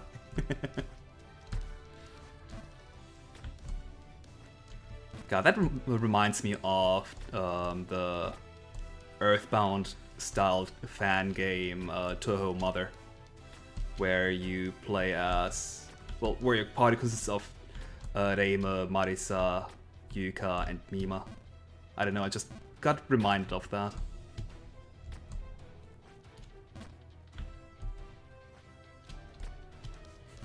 You're good with words, but bad with stories. Ah, I mean, being good with words is half the way to being a novelist. And the rest is just practice. So, if I really wanted to, I could have become good in writing too. Possibly, I don't know. But,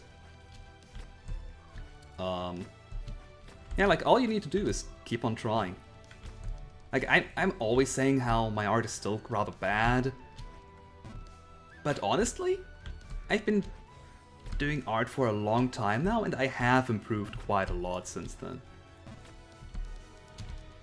And all just because I kept drawing.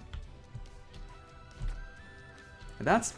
like, when people say, oh, this person has so much talent, I wish I had their talent and stuff like that. Talent is just hard work and dedication to the craft, really. It all just depends on how much you're working on something, you know, and are willing to spend time to learn it. Like, yeah, some people have an easier time to get used to something than others. Like, there are people who are having an easier time with maths, and other people who are having an easier time with languages. But anybody can learn languages if they really want to. I, for example, well, am maybe not the best example considering that I've been spending how much time trying to learn Japanese and always stopping midway, and that's why I'm never getting any progress. But, I mean, I can still speak 2 languages. In fact, English it's not even my main language, which you might have noticed by my accent. But that too was just like, yeah, in school I barely passed English at first, but then I just talked with English people and all of a sudden, hey, I got an A in English now.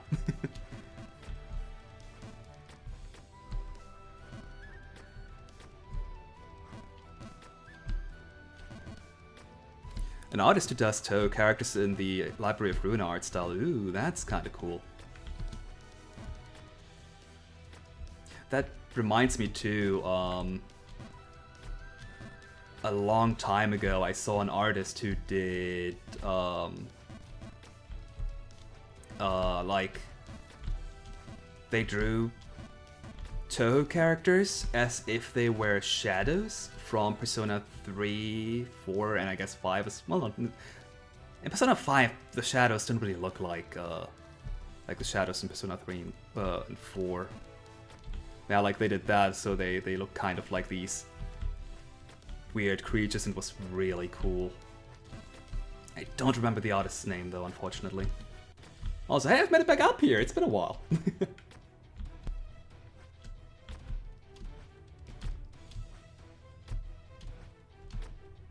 Also, I just realized I've never switched the background music this entire, long time. I might have to do that. That's does my mouse? Hey, my mouse reacts for once. Random music, go!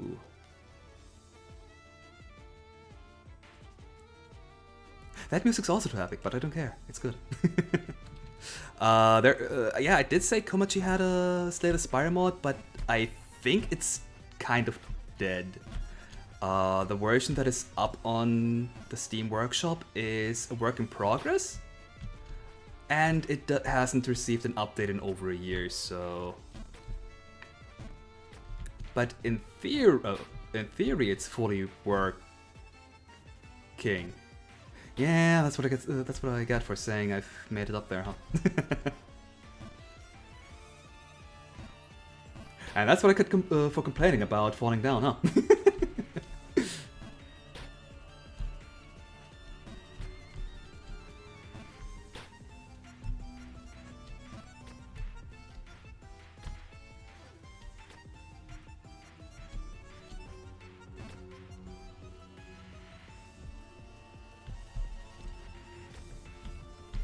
You're enjoying these tangents. That's good, at least.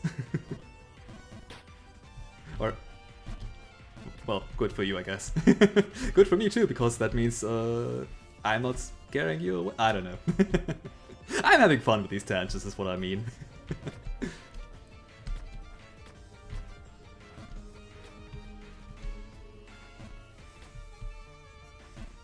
There's a Toho MMD animator who's doing Yakuza animations with them. Junk everywhere that... Oh, I will give a look later. And yeah, I'm assuming with English you're asking if the stream is English? Yes, the stream is in English. And based on the username, I'm assuming you're Japanese?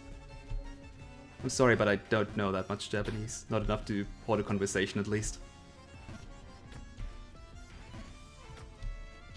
Gomenasai. Like, I know some Japanese fragments, but that's about it. And a ton of grammar, actually. And their message is gone. Don't worry, I don't bite.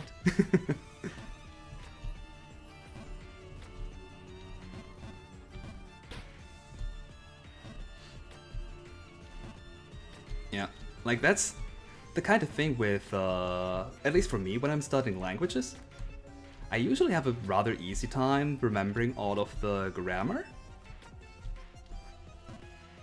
Nuts. But the vocab is just a pain to remember.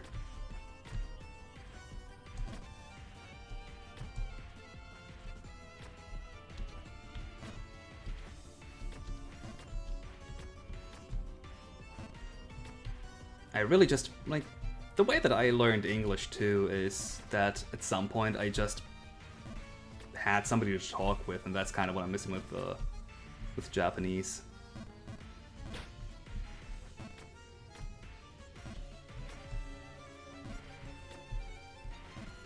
In general, I think having somebody to talk to in another language is the best way to learn a language.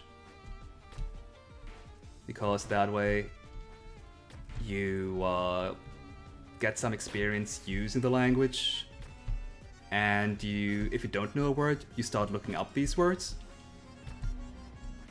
And at some point you have to reuse these words because, I mean, they just keep coming up in conversation, and eventually you'll remember them.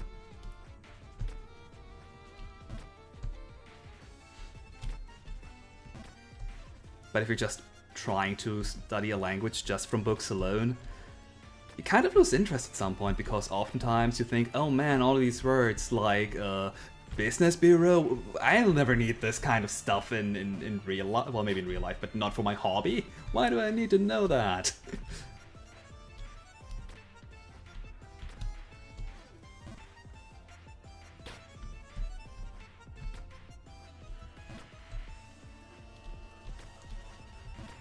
And this, incidentally, is also why, if you were to talk to me about food-related matters, oh my god, my vocab's horrible.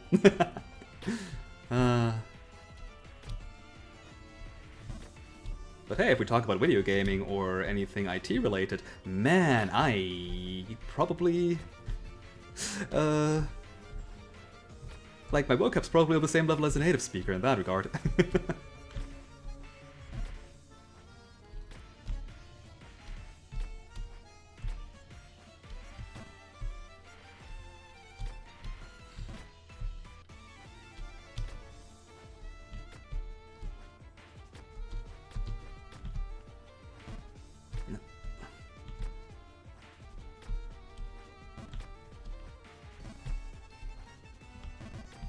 Nice, got that jump. Alright. And I just realized I haven't actually drunk anything this entire stream yet. Hydration check!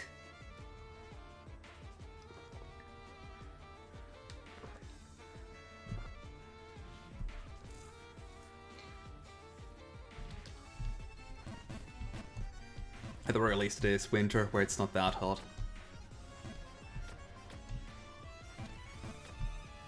Yeah, my apartment doesn't have any air conditioning, so it does get unfortunately hot in here during summers.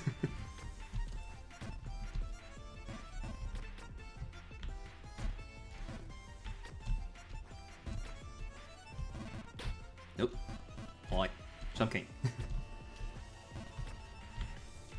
Yeah, air conditioning's like the it's really weird how, like, when you hear stories about America, I get the impression that air conditioning is in literally every single household, but over here, yeah, no, air conditioning, what's that? That's... If you want air conditioning, you better buy that yourself.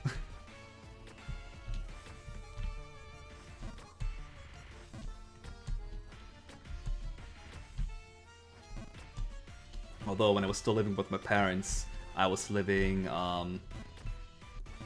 in the attic, I think is the term. And oh god, I don't ever want to live in the attic ever again. It gets so hot in summers. Because, well, yeah, all the warm air goes up. Well, yeah, all the hot air travels upwards, and the attic kind of doesn't have anywhere to go outside of outside, and well, yeah. So it does get unfortunately hot. And if you then have a computer in that room as well that's on for like the entirety of the time, yeah, no, now you're getting cooked.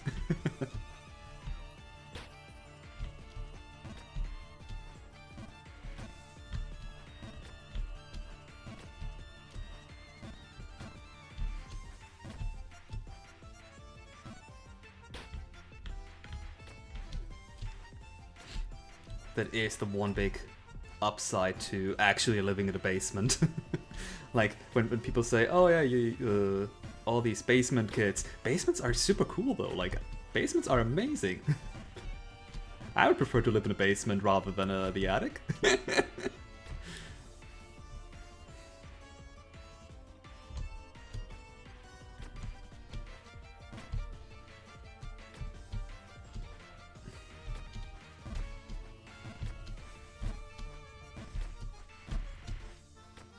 Okay.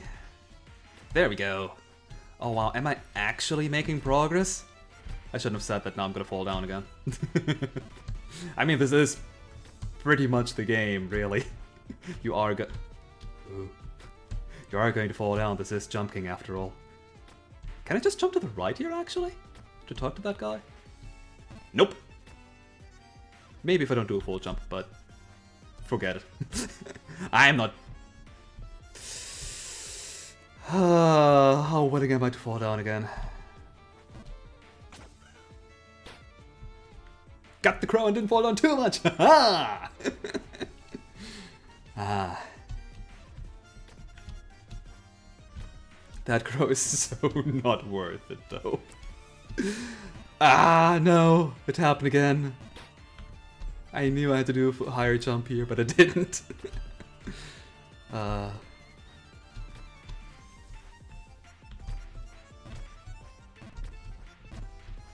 That said, I am kind of...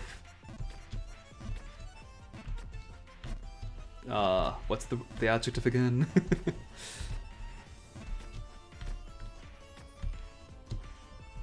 Well, not what I wanted to say, but I am glad that the game actually let me have that crow.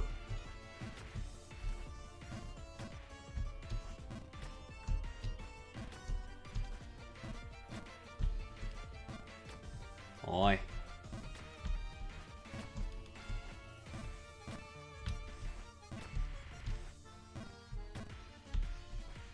How many areas are there even still? I think it's another 2 or 3 after the snow area. From what I remember seeing. Oh, good.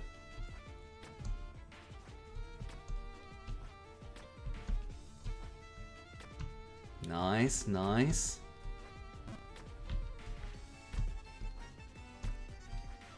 Ah! Didn't jump high enough.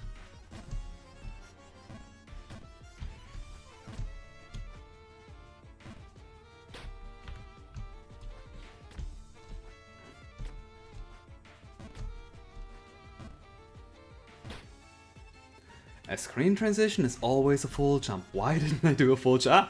Full jump. Sometimes you just forget the basic rules of game and then you wonder why you're doing badly. Ah!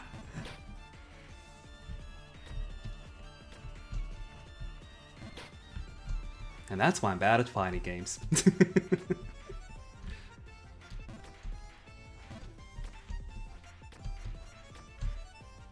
Well, I say that, but I want to say that I'm decent at Guilty Gear Strive. Not good, but decent enough. Yeah, that's another game that I actually need to play a bit more. It's so fun, but I kind of don't have the time. Well, I do have the time, but I'd rather spend the time playing other games. That's the problem. Oh, wow. Yeah, I mean, it's either Guilty Gear Strive or a round of Slay the Spire, so I'd really just play Slay the Spire instead.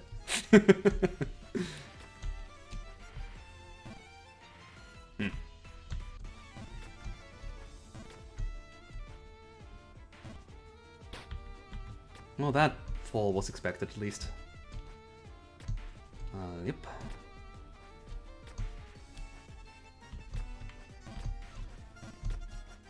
I have been thinking, though,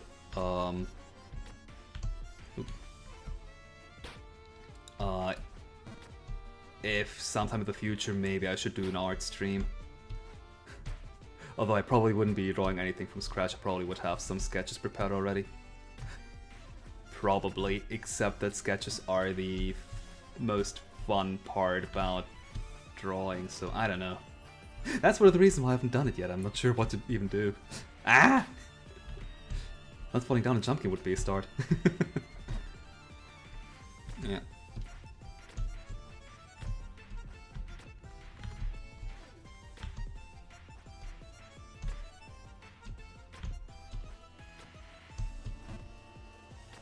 Not quite, but that's at least not far of a fall. Ah, that would be though. No, okay.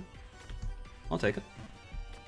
I'll take that too. Wow. Okay, yeah, that... I'll take that game. I've fallen down 3 times now? Oh, wow.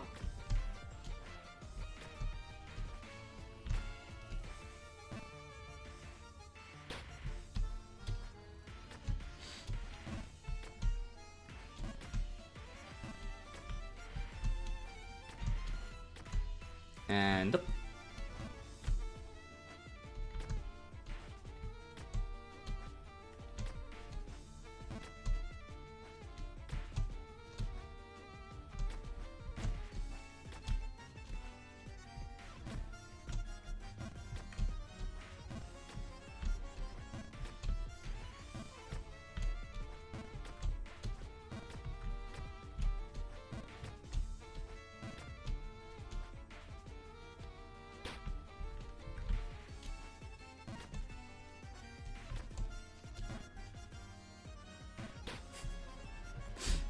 It's always so awkward when you bump your head by accident.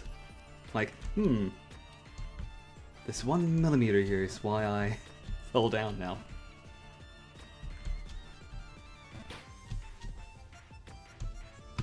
It's really easy to avoid millimeter too. Oh, speaking of easy to avoid millimeters, uh-oh.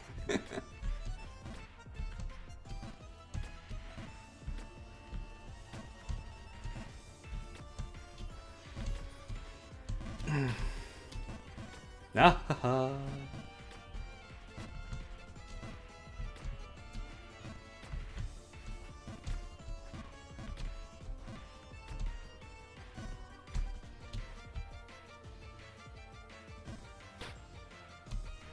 Sometimes when playing Jump King, I really wonder if I should do a break or if I should just try to focus more. I'm never sure which is the correct option.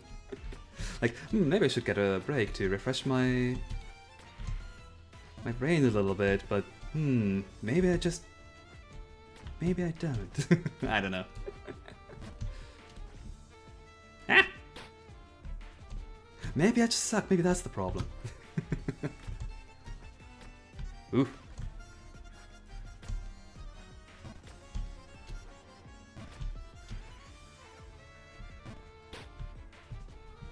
God, I'm glad Chamber isn't here. Otherwise, he would ask me, so how long have you been playing? How much progress have you made? About that. I've made one screen of progress.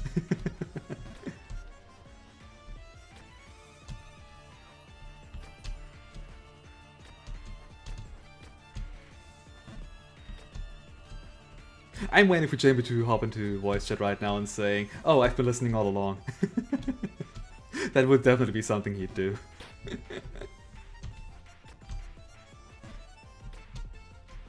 I'm on to you, Chamber. I know everything. You may think you know everything I'm going to do, but that's not going to help you because I know everything you're going to do. Strange, isn't it? God, that's an old reference. And I deserve to fall down for it, yes.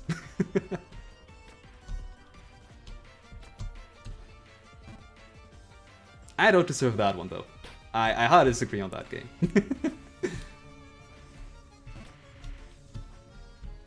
Okay, yeah, no, I'm I'm making progress, but in the wrong direction.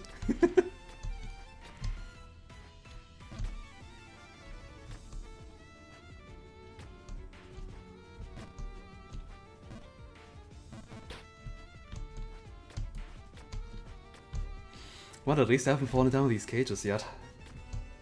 Yes, I intentionally waited with saying that until I made it past them, because I know my... Oh no. Oh no.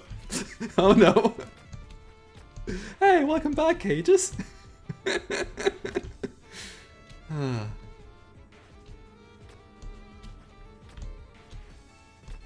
Which reminds me of one of my very first streams, still back at, on Twitch back then.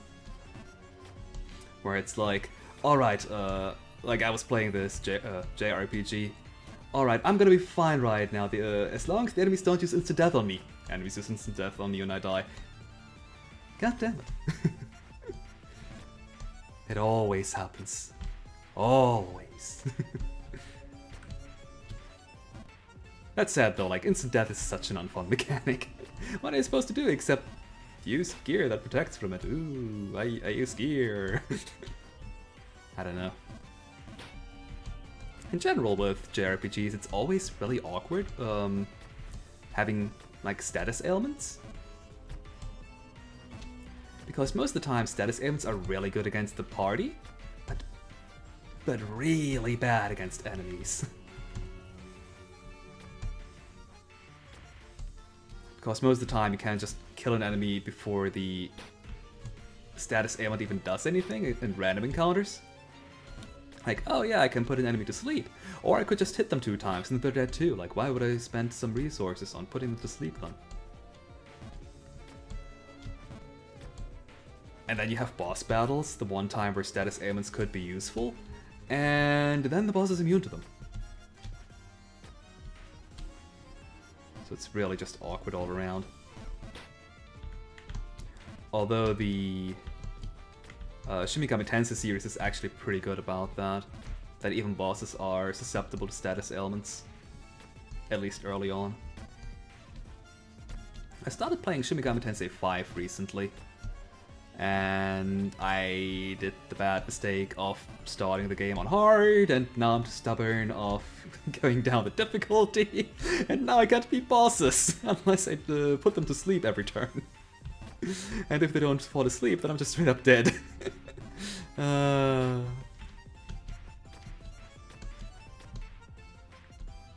Yeah.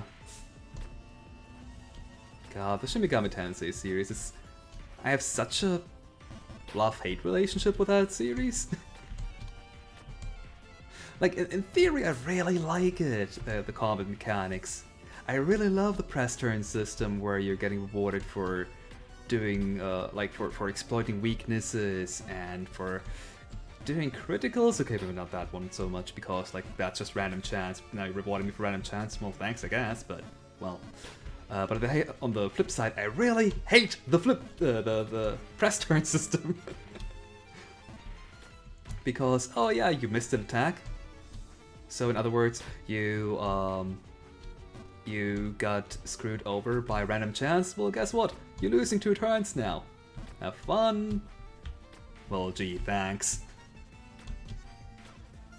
And yeah, you can influence the amount of random chance, especially like missing attacks, by increasing your accuracy with Sukukaja, or decreasing the enemy's accuracy or evasion with Sukunda. But there's only so much you can do, really. Like, at some point, even those two don't help anymore, and I don't know.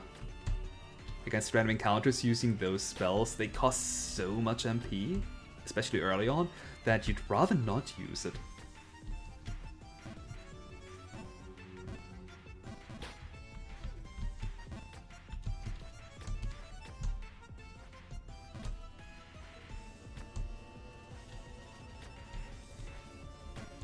And in general, at least on hard in the Shin Megami Tensei games that I've played so far, like on normal they're too easy, and on hard they're too hard. Because on hard they just increase the damage scaling of the enemies, and their HP pool probably too. And because of that, like, an enemy can kill you in like 2 attacks. So if they ever get a turn, you're halfway dead already. Or just fully dead, because, you know, maybe sometimes they attack your main character twice, and if the main character dies, it's game over for some reason. Thanks.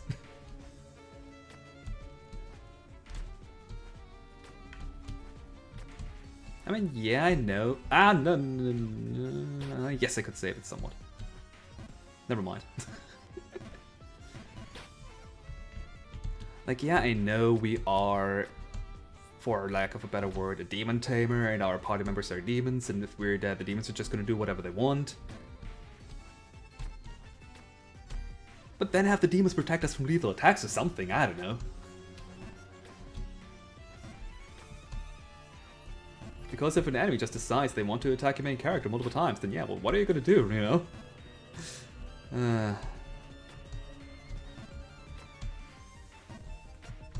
And god, the... what's it called? I forgot. Magatsui, I think? Yeah, I think it's that. In Shin Megami Tensei 4, it was basically the smirk mechanic. Like, why is there a mechanic that lets you, or the enemy, have a guaranteed critical hit, which allows them to get an additional turn once for each party member? So if you're fighting 4 enemies, they're getting 8 turns because this goddamn Magatsuhi works on the entire enemy party, or your own party if you can make use of it, which you should. It's really powerful, which is why it's awful when the enemies have it, because then you're just straight up dead. If the enemy uses Magatsuhi and ensures critical hits on all of their attacks, you're dead, unless you put the enemies to sleep or kill them before that. Or maybe if you guard, but then you are still so bad for wear that on hard, I mean, yeah, I guess you can heal up afterward, technically speaking, but you took so much damage, and you need to spend your entire turn just healing up again, more or less, that, yeah, that's not gonna help. You're losing so many resources now. And that's assuming the enemy didn't keep attacking your main character multiple times. In that case, even if you guard, you're just straight up dead. Or god forbid, they're hitting your weakness while while they're critting you. Oh god, then you take so much damage. Yeah. And, like, I wouldn't necessarily mind Magatsuhi or in Shin Megami Tensei 4, the smirk mechanic. if the enemies getting a turn with this on wasn't essentially instant death. Which means you are in general the press turn system, for as much as I like it in theory, it essentially means that if the enemy is able to make use of it, which they are likely to do, or not too unlikely at least. That wasn't a full jump, huh? Yeah, like if the enemy gets a turn, you're in such a great likelihood to die. Maybe not from one turn, but definitely from two. That you essentially try to never have the enemy have any turn ever, turning this entire JRPG into just a really complex type of solitaire. Which, all right, that's nice, I guess. I guess I'm playing solitaire now. And that's just not all that fun, kinda.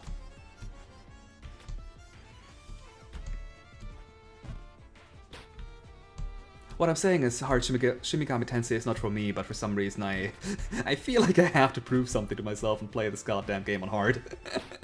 Against all better knowledge and judgment. It is what it is. I'm still having fun with Shin Megami Tensei 5, it's just also very frustrating.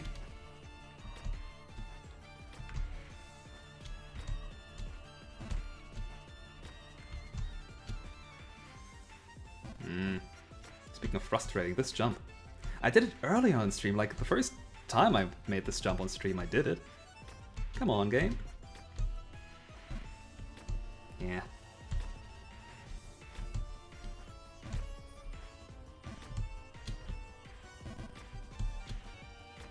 There we go.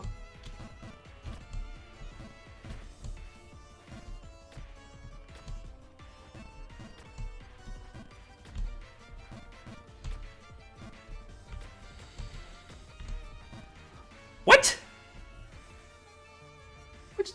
What? I need to take a look at the replay on YouTube real quick. Like, what happened? Did I bump my head or something? I didn't jump for that long. Oh yeah, I totally did, huh? I mean, I know what happened there. God damn it.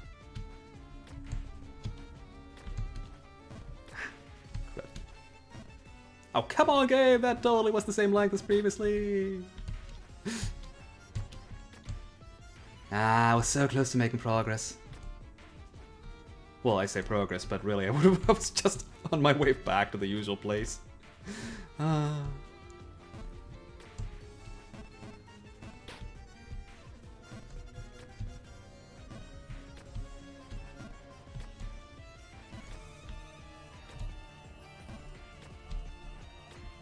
yet I feel more in control of this game than in Shin Megami Tensei 5. Heyo!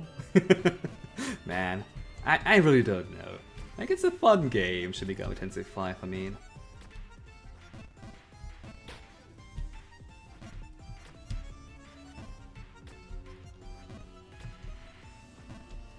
But I feel it's, at least, like, the bosses, yeah, you should use strategy against bosses, and that's fine. Like, I'm not mad that the bosses are so difficult, kind of, except I still hate the Makatsui mechanic no matter what, period. I need to learn to just not press a button when I know that I'm doing a mistake with my jumping. Rud.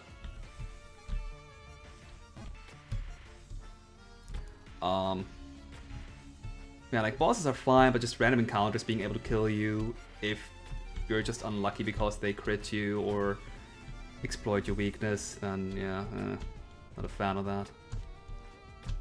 Like, yeah, like, how to put it? Maybe it's because I'm an old school JRPG player, but I feel... Man. I feel that random encounters shouldn't be...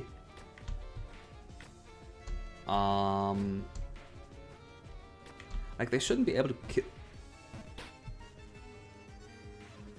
I do need to take a break. I definitely do need to take a break. Random encounters shouldn't be able to just kill you from full HP. Random encounters instead should be more like a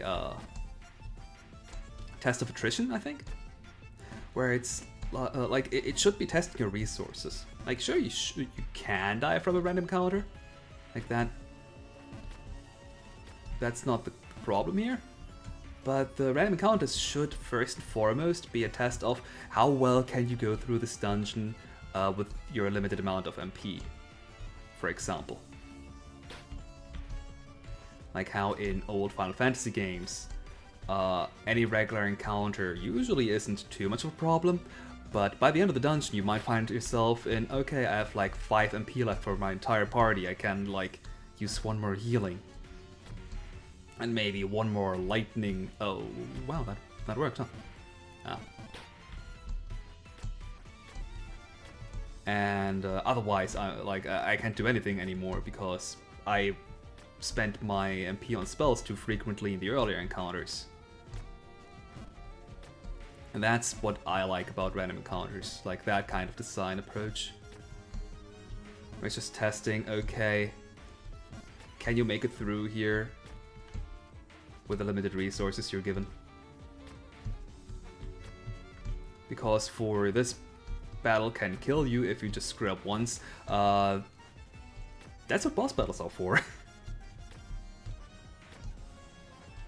At least in my opinion.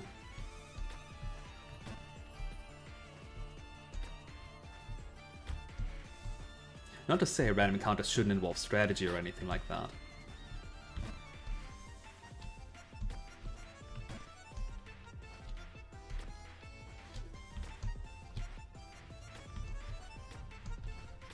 But the high stakes planning should be part of the boss encounters, which to be fair is the case in Shin Megami Tensei. Bosses are significantly harder than regular encounters there too, for obvious reasons. Ah, I hate this jump.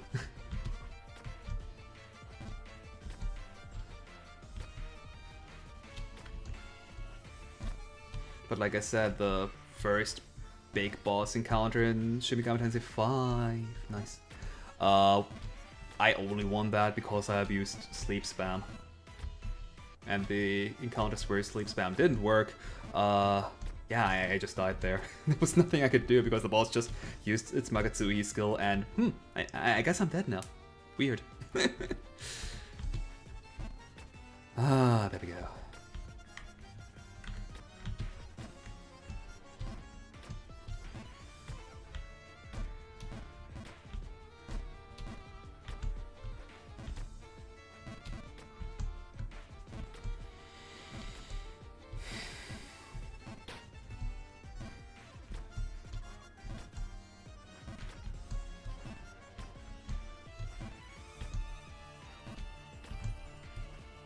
This took way longer than it should. Oh no, you don't game, no! Why? Oh, I should have said a thing.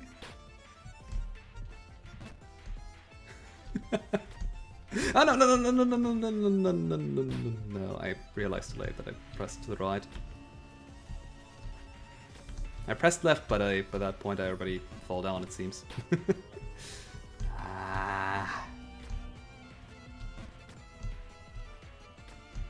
The worst part is me falling down is entirely 100% my fault.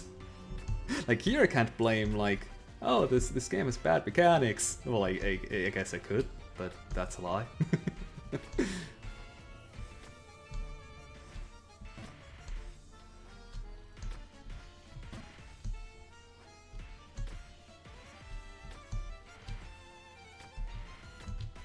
And it's not even that I'm not noticing that I'm doing something wrong like here.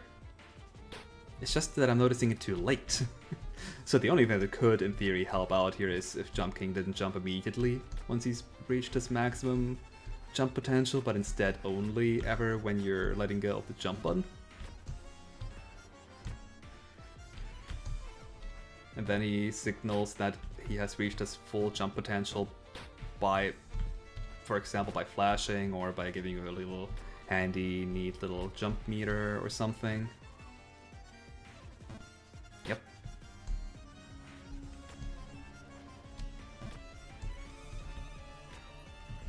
But honestly, if I just didn't panic so much and properly let go of the button, so I just jump up instead of trying to correct by jumping to the other direction, which still gets me to fall down, or not changing the button at all, that would already help tremendously too. Ah, like here for example.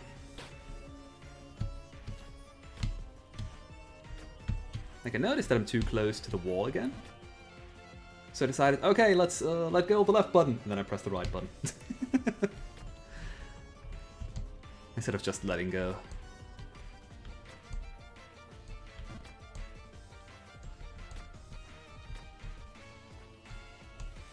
What? I disagree there, game.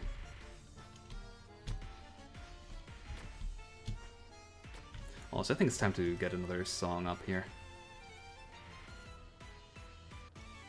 See my mouse reacts. There we go.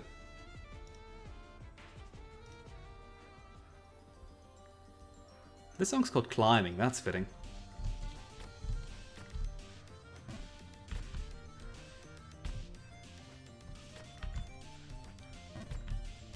Just by listening to this music alone, I should be getting a climbing bonus +5, right?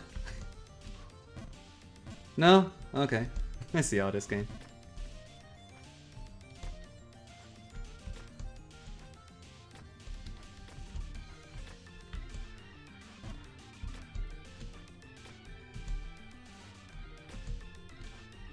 Tune has so much good free music, and it's all on YouTube.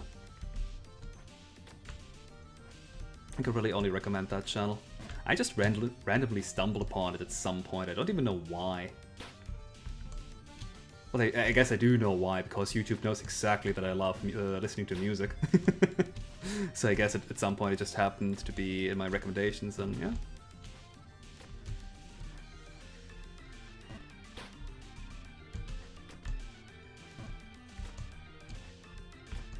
In general, like for how much people tend to shit on YouTube's algorithm, and for good reason, like the recommended videos are pretty top-notch most of the time. Although sometimes you look up just one video because it's tangentially related to something, and then YouTube thinks, oh, you're interested in this now, okay, have a billion videos of this content. No, I just wanted one video. Oh.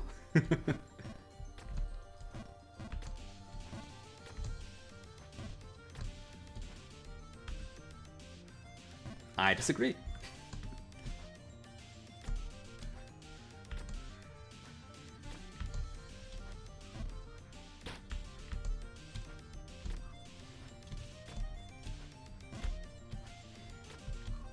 But I've already discovered so much good music here on YouTube just because of the recommended videos.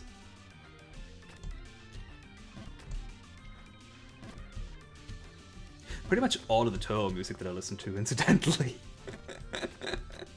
Pretty much all of it came from YouTube recommendations.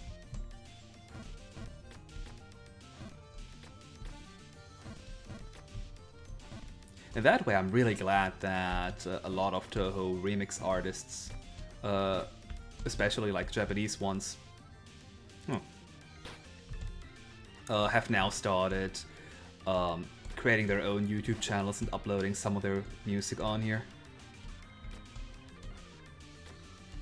It really helps out with finding these good artists.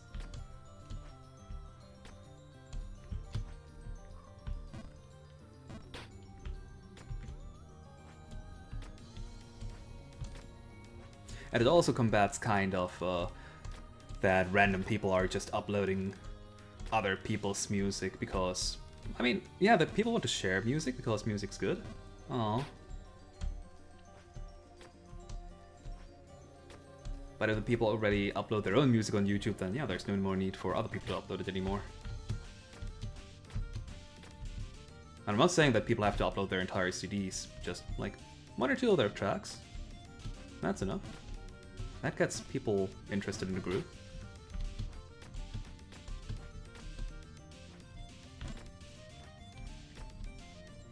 And then there are groups that go the extra mile, like Akatsuki Records, who... Oh no. I am making progress after all. Akatsuki Records, who just upload like various extra promotional videos, like music videos in the end with their music. Like they don't have to go through that far and like commission artists and animators too. That was a full jump. How did I screw up a full jump? Like they didn't do commission artists and animators to make a video for them, but they do it anyway. Because they know that that attracts people.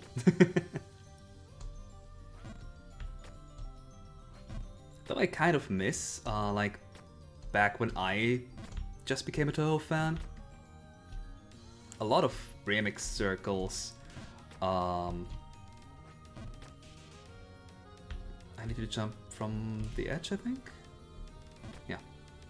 And here... was it from the edge too, or not? I think if I jump from the edge, then I'm getting that I'm bumping. Yeah. Yeah, a lot of music circles. Never made it a lot of, but several music circles just had these full-blown like proper animations that told a story for their music. That really blew my mind. Just, oh wow, you're going through that much effort of essentially making a little anime here for your music video. That's so insane. It's amazing. But nowadays it's not like it's like the regular formula is, okay, let's have these three or four character cutouts that we use throughout the entire video, have some random geometrical objects happening in the background, and done. Okay, that's sounding a little bit short, but I mean, yeah, that way is definitely cheaper. I understand that, but it's also a little bit less. And understandably so, like, there is a cost involved in the end.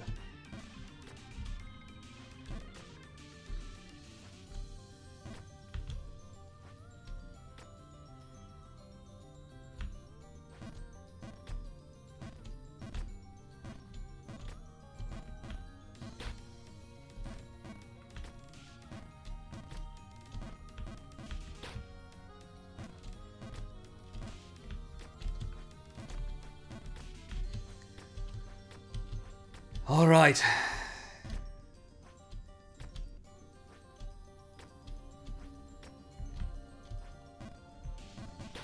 Never mind.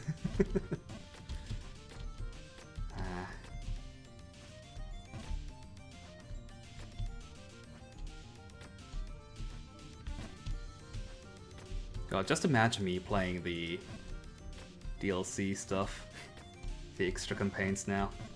I'm already struggling here so much.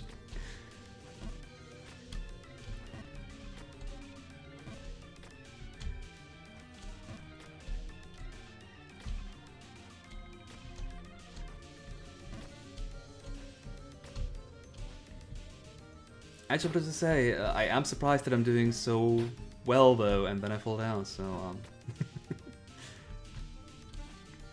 But now in general, I'm really bad when it comes to high precision stuff. Like I usually need that extra little bit of leeway that games give you. Which might explain why I'm doing so badly at jumping.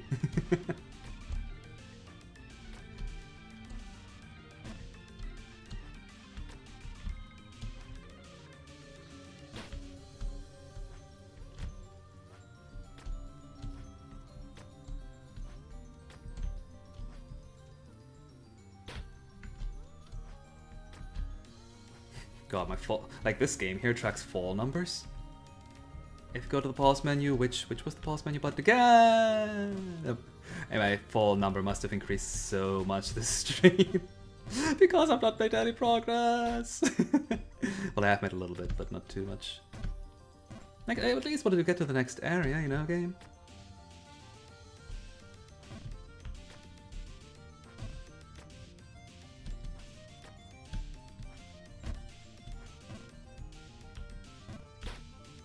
And it didn't mean the next area down. Thank you very much. I don't need to go back to the forest.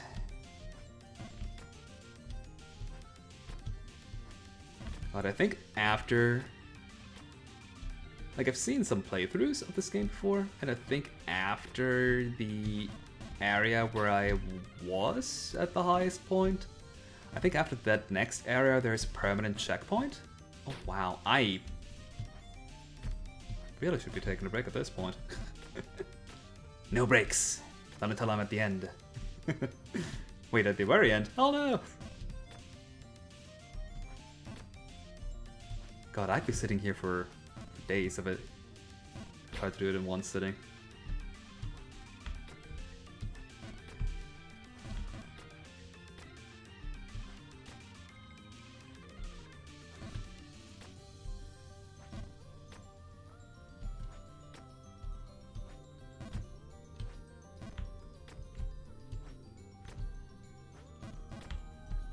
The worst part kind of is, like...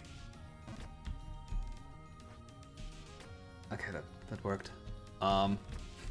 There are already half checkpoints kind of here, everywhere, and I still managed to fall all the way back down here. Speaking of... Wow, I can't even get over the cages anymore, huh? This is really dire.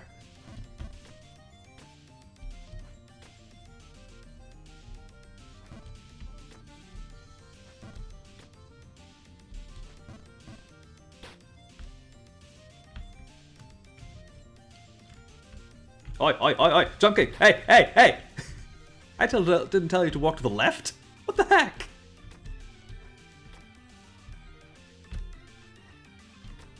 That wasn't me, I swear.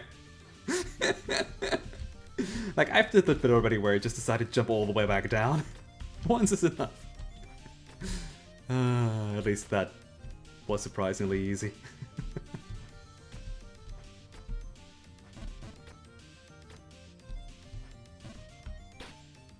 You're not Sonic the Hedgehog in Sonic CD that you can just decide to get out of here.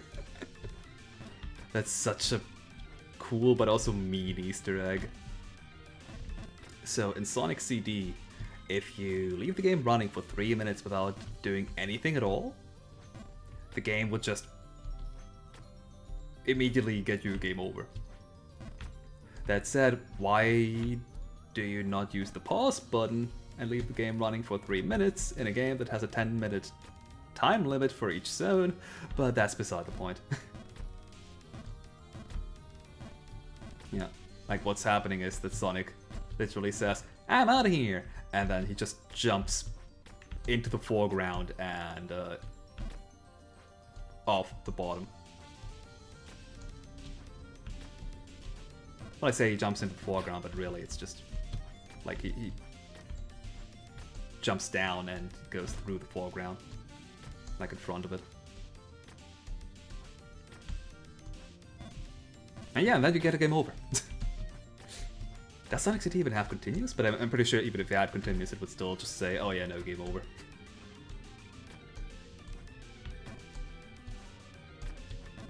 And in a way, that's such a Sonic thing to do, so you can't even be mad.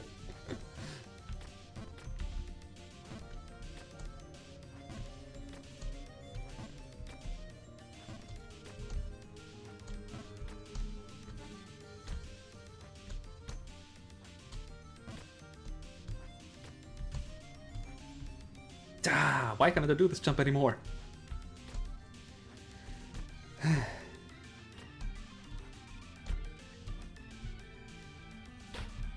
Honestly, it's always just a little bit too much. Little bit.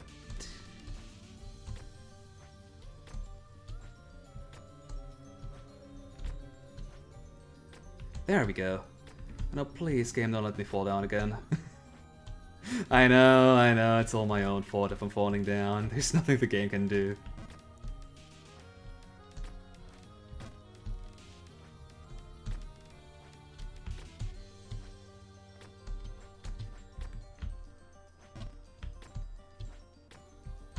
That was awfully close.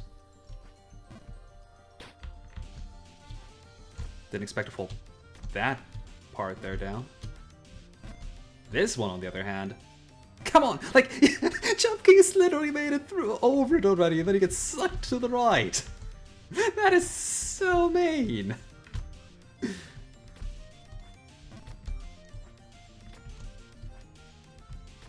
Yeah, no, that was just not working. That is too much. Yeah. I don't even know what's better in that spot here. Jumping over or jumping not over? In both situations, you can kind of fall just all the way back down, I feel. Oh, especially if you do this.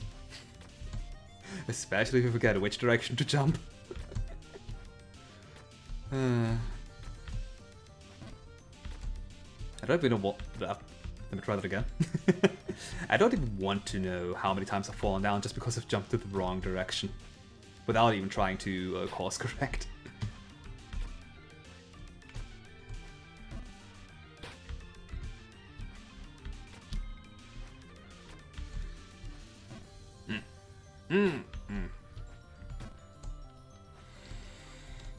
What? Again, that was a clear jump. Or it should have been, at least.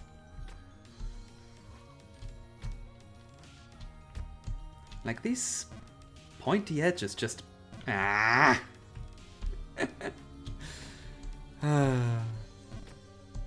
Those pointy edges are just really bad. Like, their hit detection, I mean. That's the one point that I disagree with this game so far.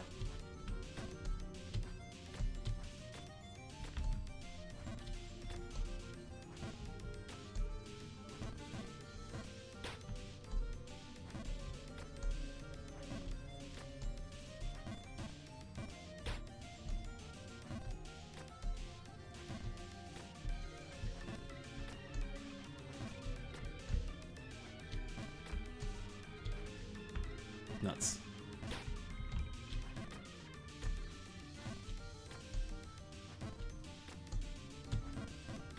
Nah.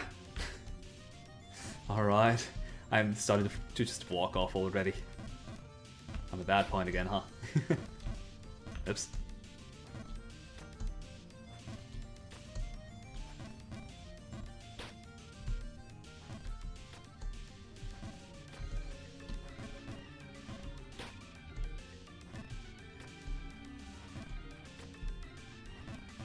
Alright.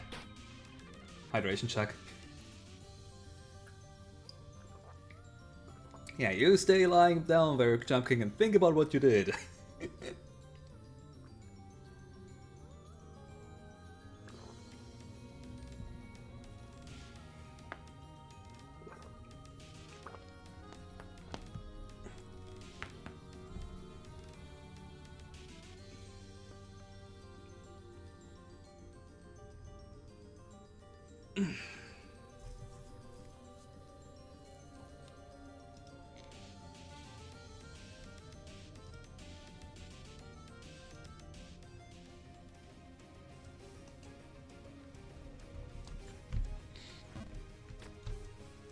Man, I'm getting all this epic baritone music all of a sudden.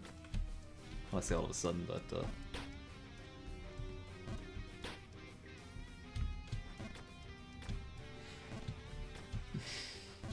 it's not like I've not gotten any not epic sounding song. Not that I'm complaining. And with epic, I just mean like stuff you could use for not necessarily final boss battles, but like boss battles.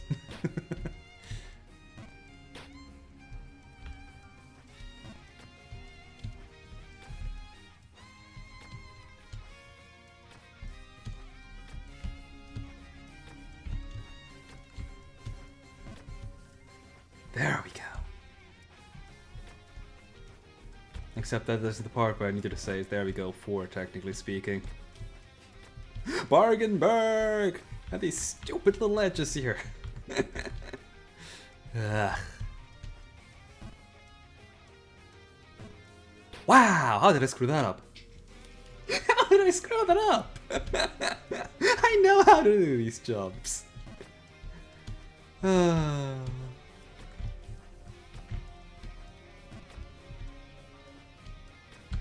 Or I should know them at least. I did them a lot earlier. The joys of playing Jump King. There we go.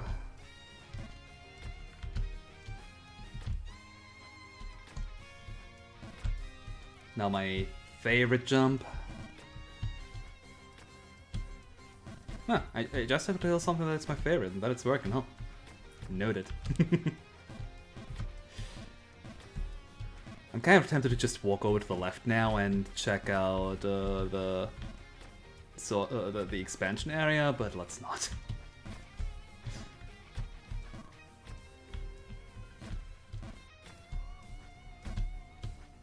I know it's going to be harder in the end, so... Ooh. Ooh. Finally! Never mind.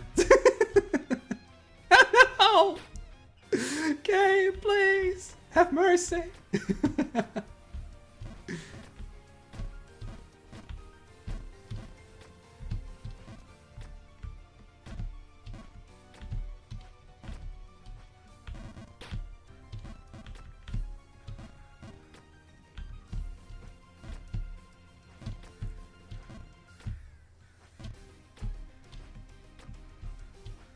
Okay, that one was just screwed up, I know that.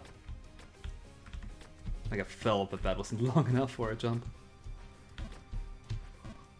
And yet I didn't do a proper jump anyway. Actually, if I go all the way to the front, is that just a full jump? That is just a full jump, huh? I think I knew that some time ago. Ah, no. Crud.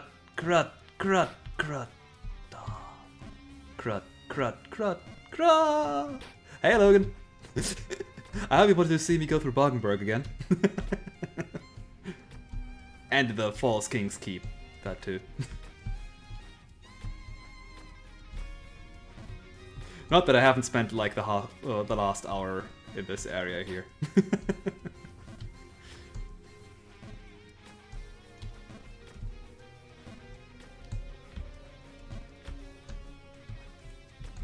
Yes, I hope you're here for a good time, because... Okay,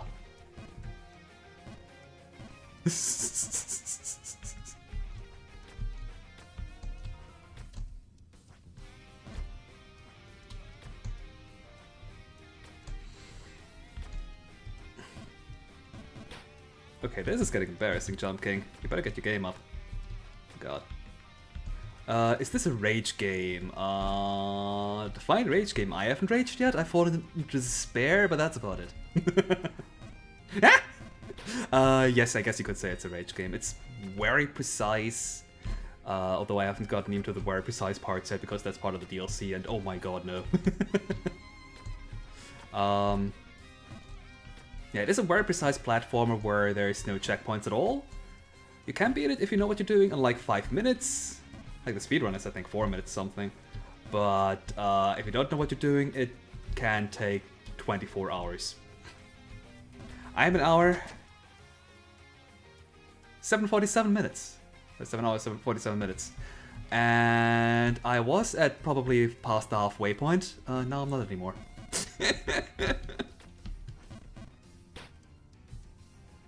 Didn't know I could fall down there, but that... Like, to this spot, rather. But I'll take it.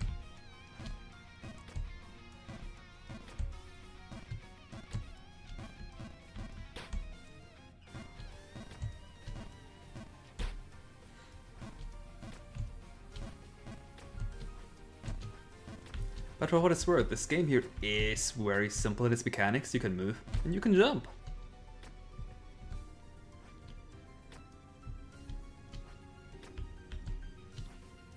There we go. Not that this should be a there we go place, but there we go anyway.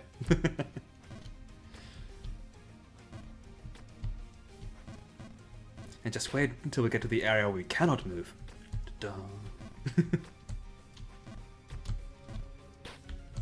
I wish I couldn't move because then I wouldn't fall off as much. It's what I'm saying right now, but oh god. Actually, is the snow area part of the main game or is that only DLC? I think it's also in the late part of the main game.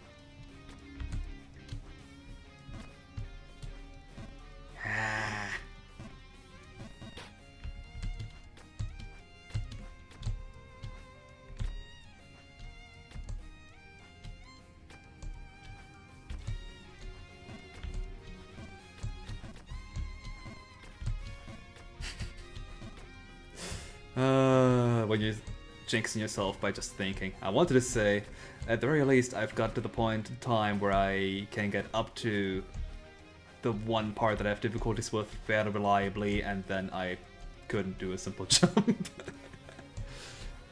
Come on, game! Yeah, earlier in the stream, I could do that jump without any problems. I was surprised back then, but now it's... now I've unlearned everything again. I definitely have unlearned everything, huh?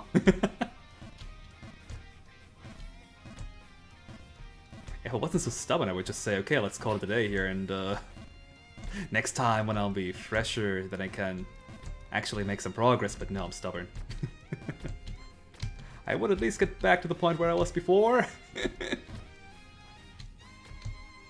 That even cost me my entire day.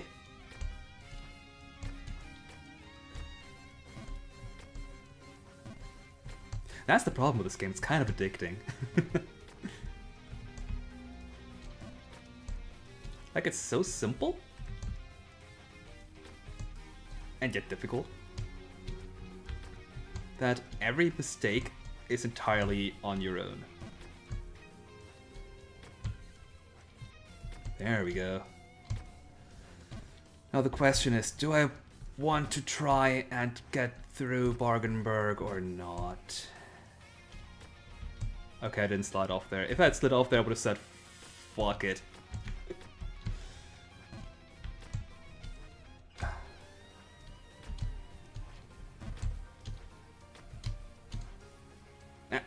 I hate this jump! It shouldn't be... Oh, that was my bad. Oh no, oh no. Oh, that's... fine. Okay, yeah, that's fine.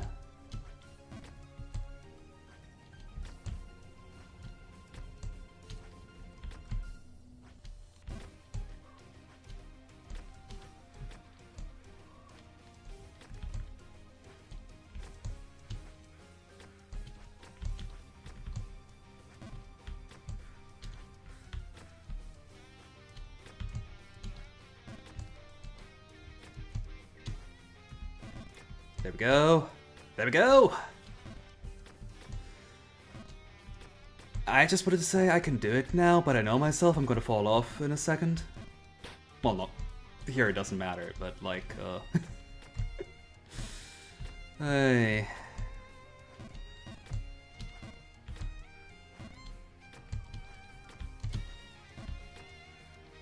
Good.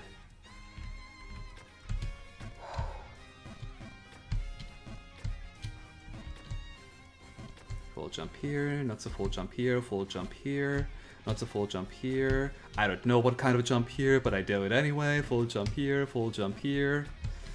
Hop, hop. Too little of a hop.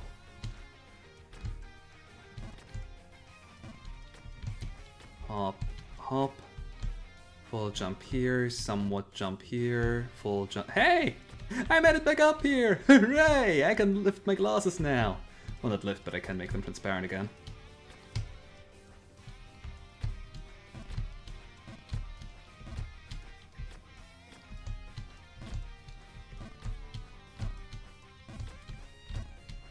Or I'll just wait until I actually make it back to the screen where I was before, because this can happen.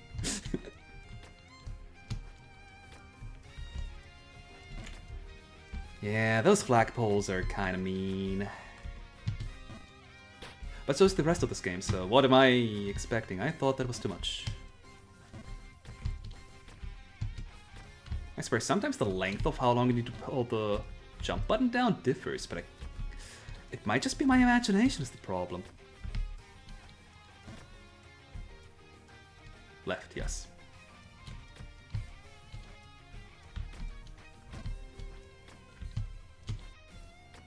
Good, nice!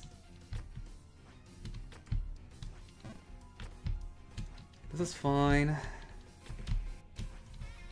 This is fine. This is perfect.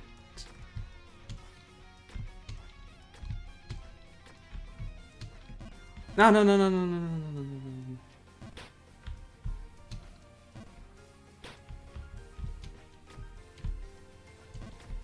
no. Okay, this is fine.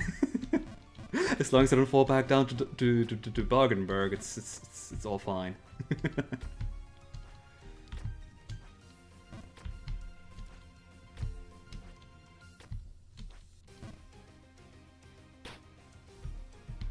It's still fine. I'm technically not in the bad parts of Bargenberg yet. I'm coping. Help!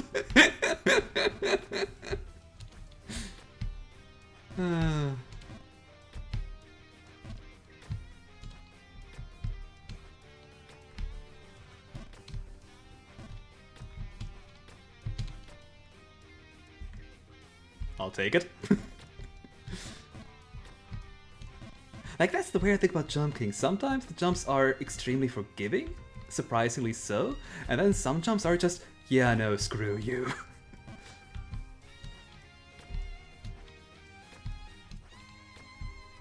And not in the difficulty curve kind of way, because while the name is difficulty curve, it's more like of a zigzag that goes up and down and up and down, and yeah, even that it does. Like, it does. Like that, it does do that, but the zigzags are way too zigzaggy.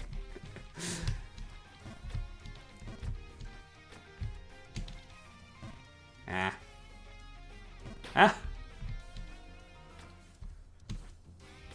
not just because you fall down way too much. That's not the problem. I just mean the difficulty of landing on any given platform.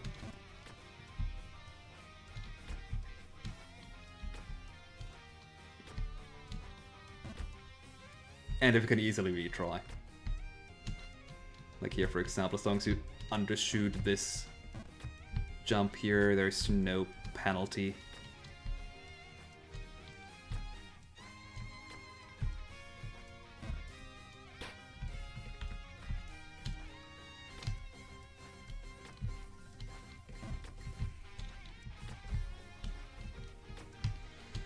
Yeah, no, I felt in my bone that that was not enough. Okay. This jump here is surprisingly hard too. Like getting back at the flagpole from this area here. They always go over. Well, not always, sometimes I land on it, but it's surprisingly rare.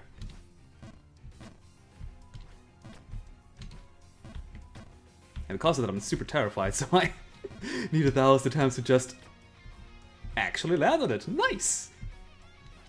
That was too much. Yeah. That was too much too, but if I can land on this flagpole from the right side, then if I figured out the perfect timing for it, then I'm gonna be golden in the future.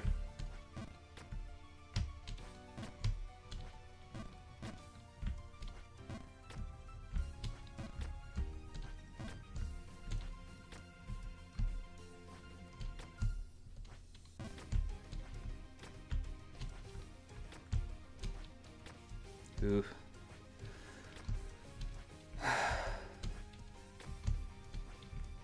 Ooh, that was almost too much. I thought it was for a second.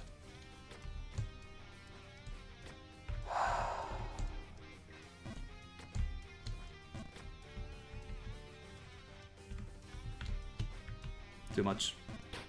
But that's fine. Okay, overshooting is better here than undershooting.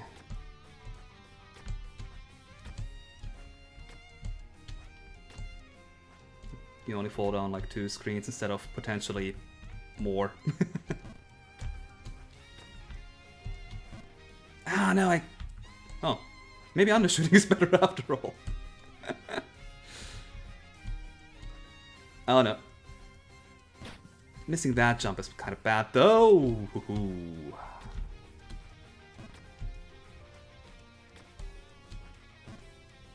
And missing that jump, that's horrifying. It's not even a difficult jump either, it just... But I guess you can overjump it, overshoot it.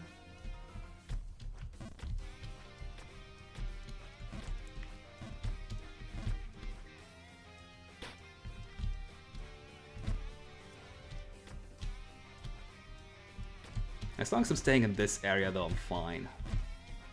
It's just Bargenberg that I'm super sick of.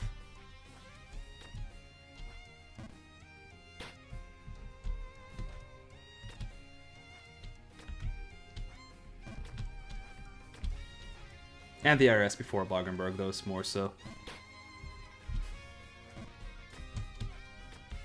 Bargenberg really only has like 2 annoying jumps to do. But man, are they annoying.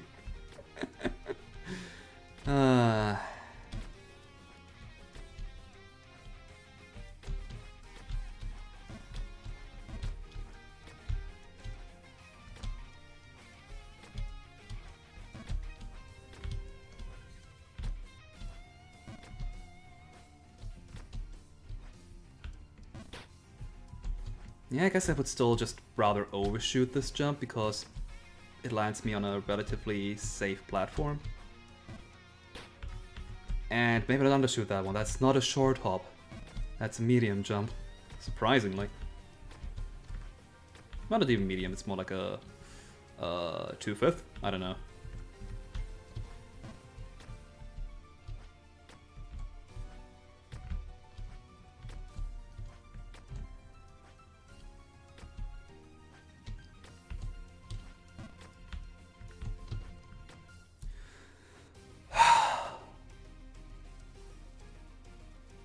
Fellow jumper, how unusual. God, I'm terrified to lift my glasses because last time I did that, jumping started moving to the left. I salute you for coming this far, but I am afraid this is the end of the road for us. Just wait until you see what is ahead. It can't be worse than the one jump in Bargenberg, or 2 or 3. I will wait here. Alright? Wait here until the end of your time, which you do look rather old, so maybe that won't be too much of time after all. Yep. Too much. Well, he was correct with that I'm coming back. Too much again.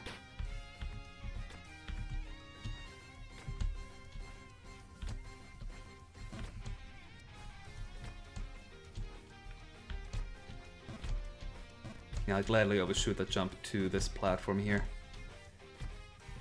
I got essentially unlimited retries until I accidentally jump over, which, well, in that case, it's my own fault. Oh, speaking of my own fault. Oh, wow. Oh, wow. Oh, okay. That's fine. Yeah, sometimes you just hit the corners of these platforms in a really bad way and you just get sent flying like this. Crud. Welcome back, my old friend. Never mind, I'm not even getting to you.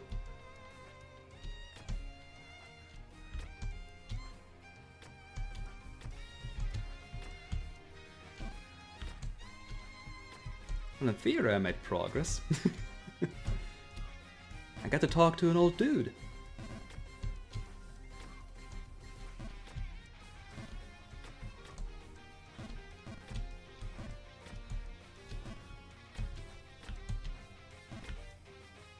Okay. That went surprisingly fast, which means that I'm gonna screw up again in a bit. We all know exactly how this goes.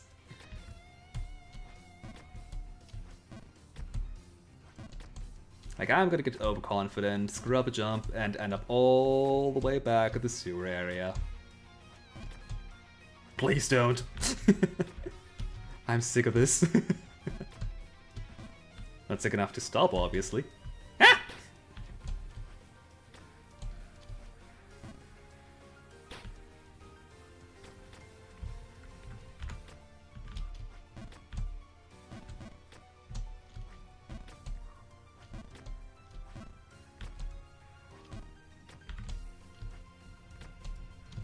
But at this rate, I do... Fuck this jump!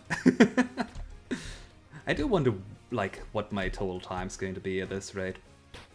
Like, my estimate was, like, something like 18 hours. Not that I wanted it to be that long, but, like, I'm a realist. I really do hope that I can undershoot it, but Yeah, I will... No, I mean, once I get to the checkpoint that I know exists, I definitely won't have to re-travel nearly as much anymore. The problem is the checkpoint is still a way off.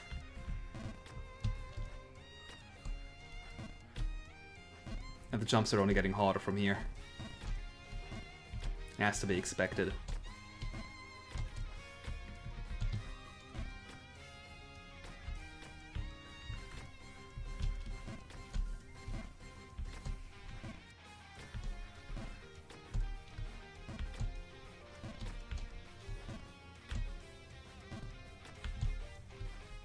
Yeah. No. Welp.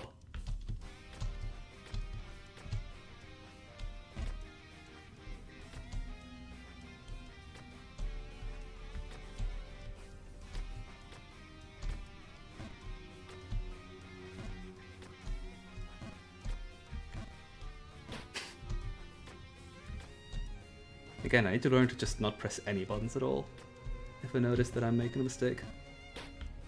That would save me so much trouble.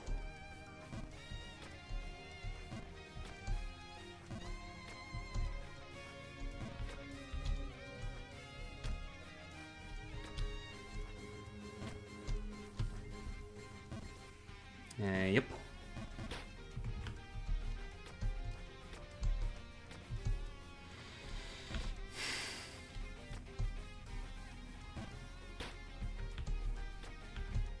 Don't ask.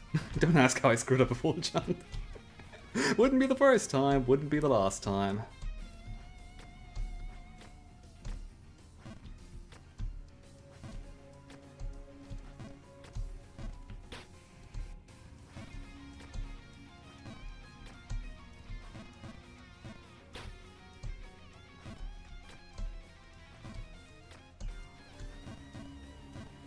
I disagree again. That should have been the perfect jump height there.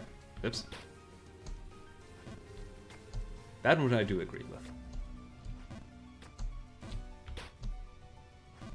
That I agree with too, I guess?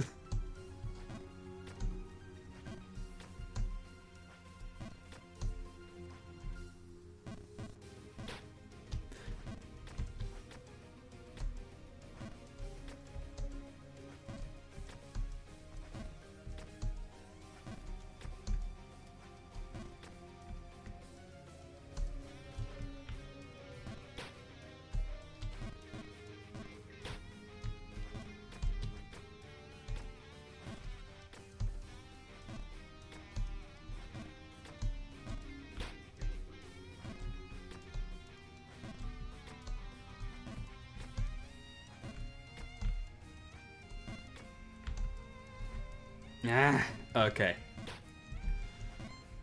I'll try this jump one more time. As much as I want to end it at a high place. But I can't even do the easy jumps. There we go.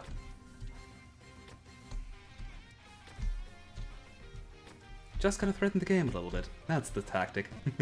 Ah! No! The game heard me.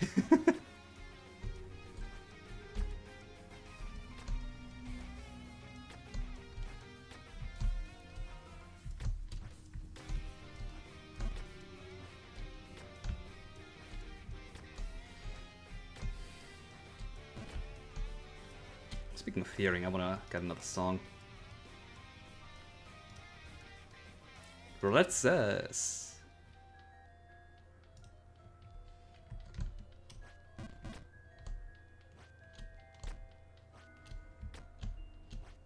Something surprisingly calm.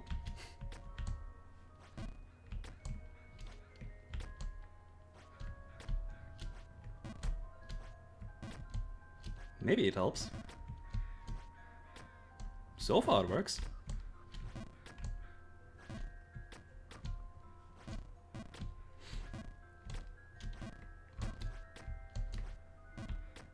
Like, these jumps are all not that bad. But there's always this one jump which sends you just down so far if you screw it up.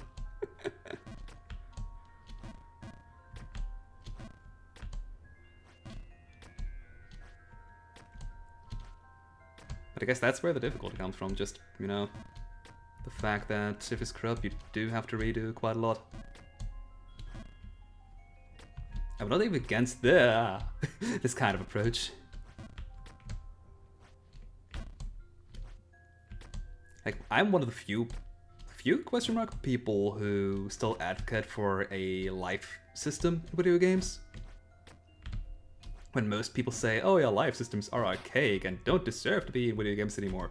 They're just a leftover from the arcade times, and technically they are, yes. But a life system also incentivizes playthroughs of, like, they allow for longer stretches of testing, essentially. Like, say in any old video game platformer, like we want to see if you can make it through a level without dying, or not necessarily without dying. That's why you have lives for it. But you want to see if you can make it through this level here with few mistakes only. But if you die, you know, you get a do-over. You don't have to do this entire level from the start anymore if you had a checkpoint. But if you die too many times and run out of lives, then yeah, I guess you're not fit enough to beat this level yet, so you have to retry it from the beginning. Maybe get some extra resources in the early parts of a level, like power-ups or something that help you out in the later parts of the level. But yeah, like with lives you can test a player if they actually know how to beat something rather than just brute forcing their way through a challenge. And with the lives you can still give them a little bit of leeway of, yeah, okay, we can give you a checkpoint in the middle here. You don't have to do everything in one try. So we still want to test you for like a challenge that is well over a minute rather than just 10 seconds or half a minute at most. And there's pros and cons to both approaches. Like Super Meat Boy is a fantastic game, for example, that has super challenging mini levels that all don't last longer than half a minute, I would say, except maybe the final boss or something. And is that much? Yes, this is. But on the flip side, like classic Sonic games, they're challenging because they challenge you for a longer period of time, and if you run out of lives, well, you have to do the entire level all over again. And yeah, I guess you could say, just make the game less difficult. What's the problem with that? And you could, but then you get the problem of, now you can just brute force your way through, and that's just not fun to some people. And some people won't seek the challenge they want if they have an easier alternative. So well, sometimes you want, or not even just sometimes, there is like video game designing is protecting the player from themselves. Like players will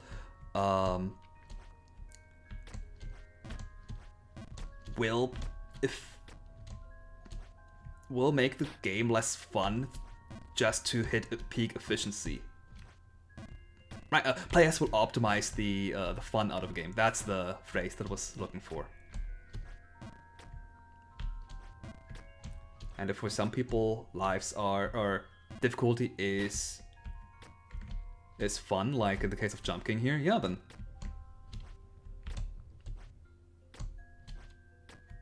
then you have to give the players the difficulty they want. I should just accept that I need to do it from the other side.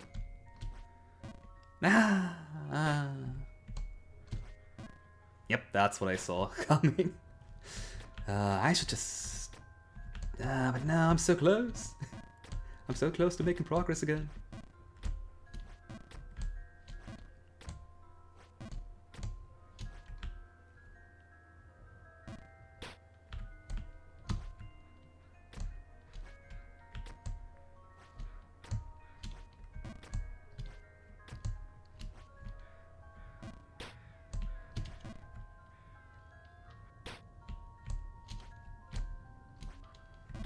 Alright, I think this is a good point to stop for me.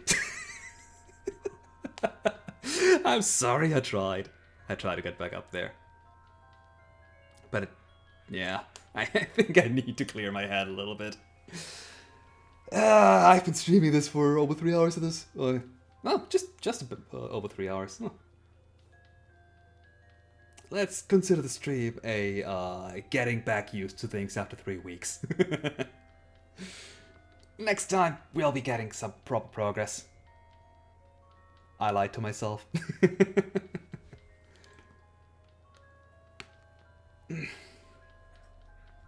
But anyway, it was fun talking to everybody. Thanks for being here. And next time, we'll probably have some more Jump King. Unless I really want something else, which... I'm still having fun. I want to play... I want to conquer the top. Yeah, though it depends. Like, maybe I'll stream something else if I feel like it. Who knows? I don't. I never know anything. But yeah, thanks for being here. Thanks for watching, and see you next time.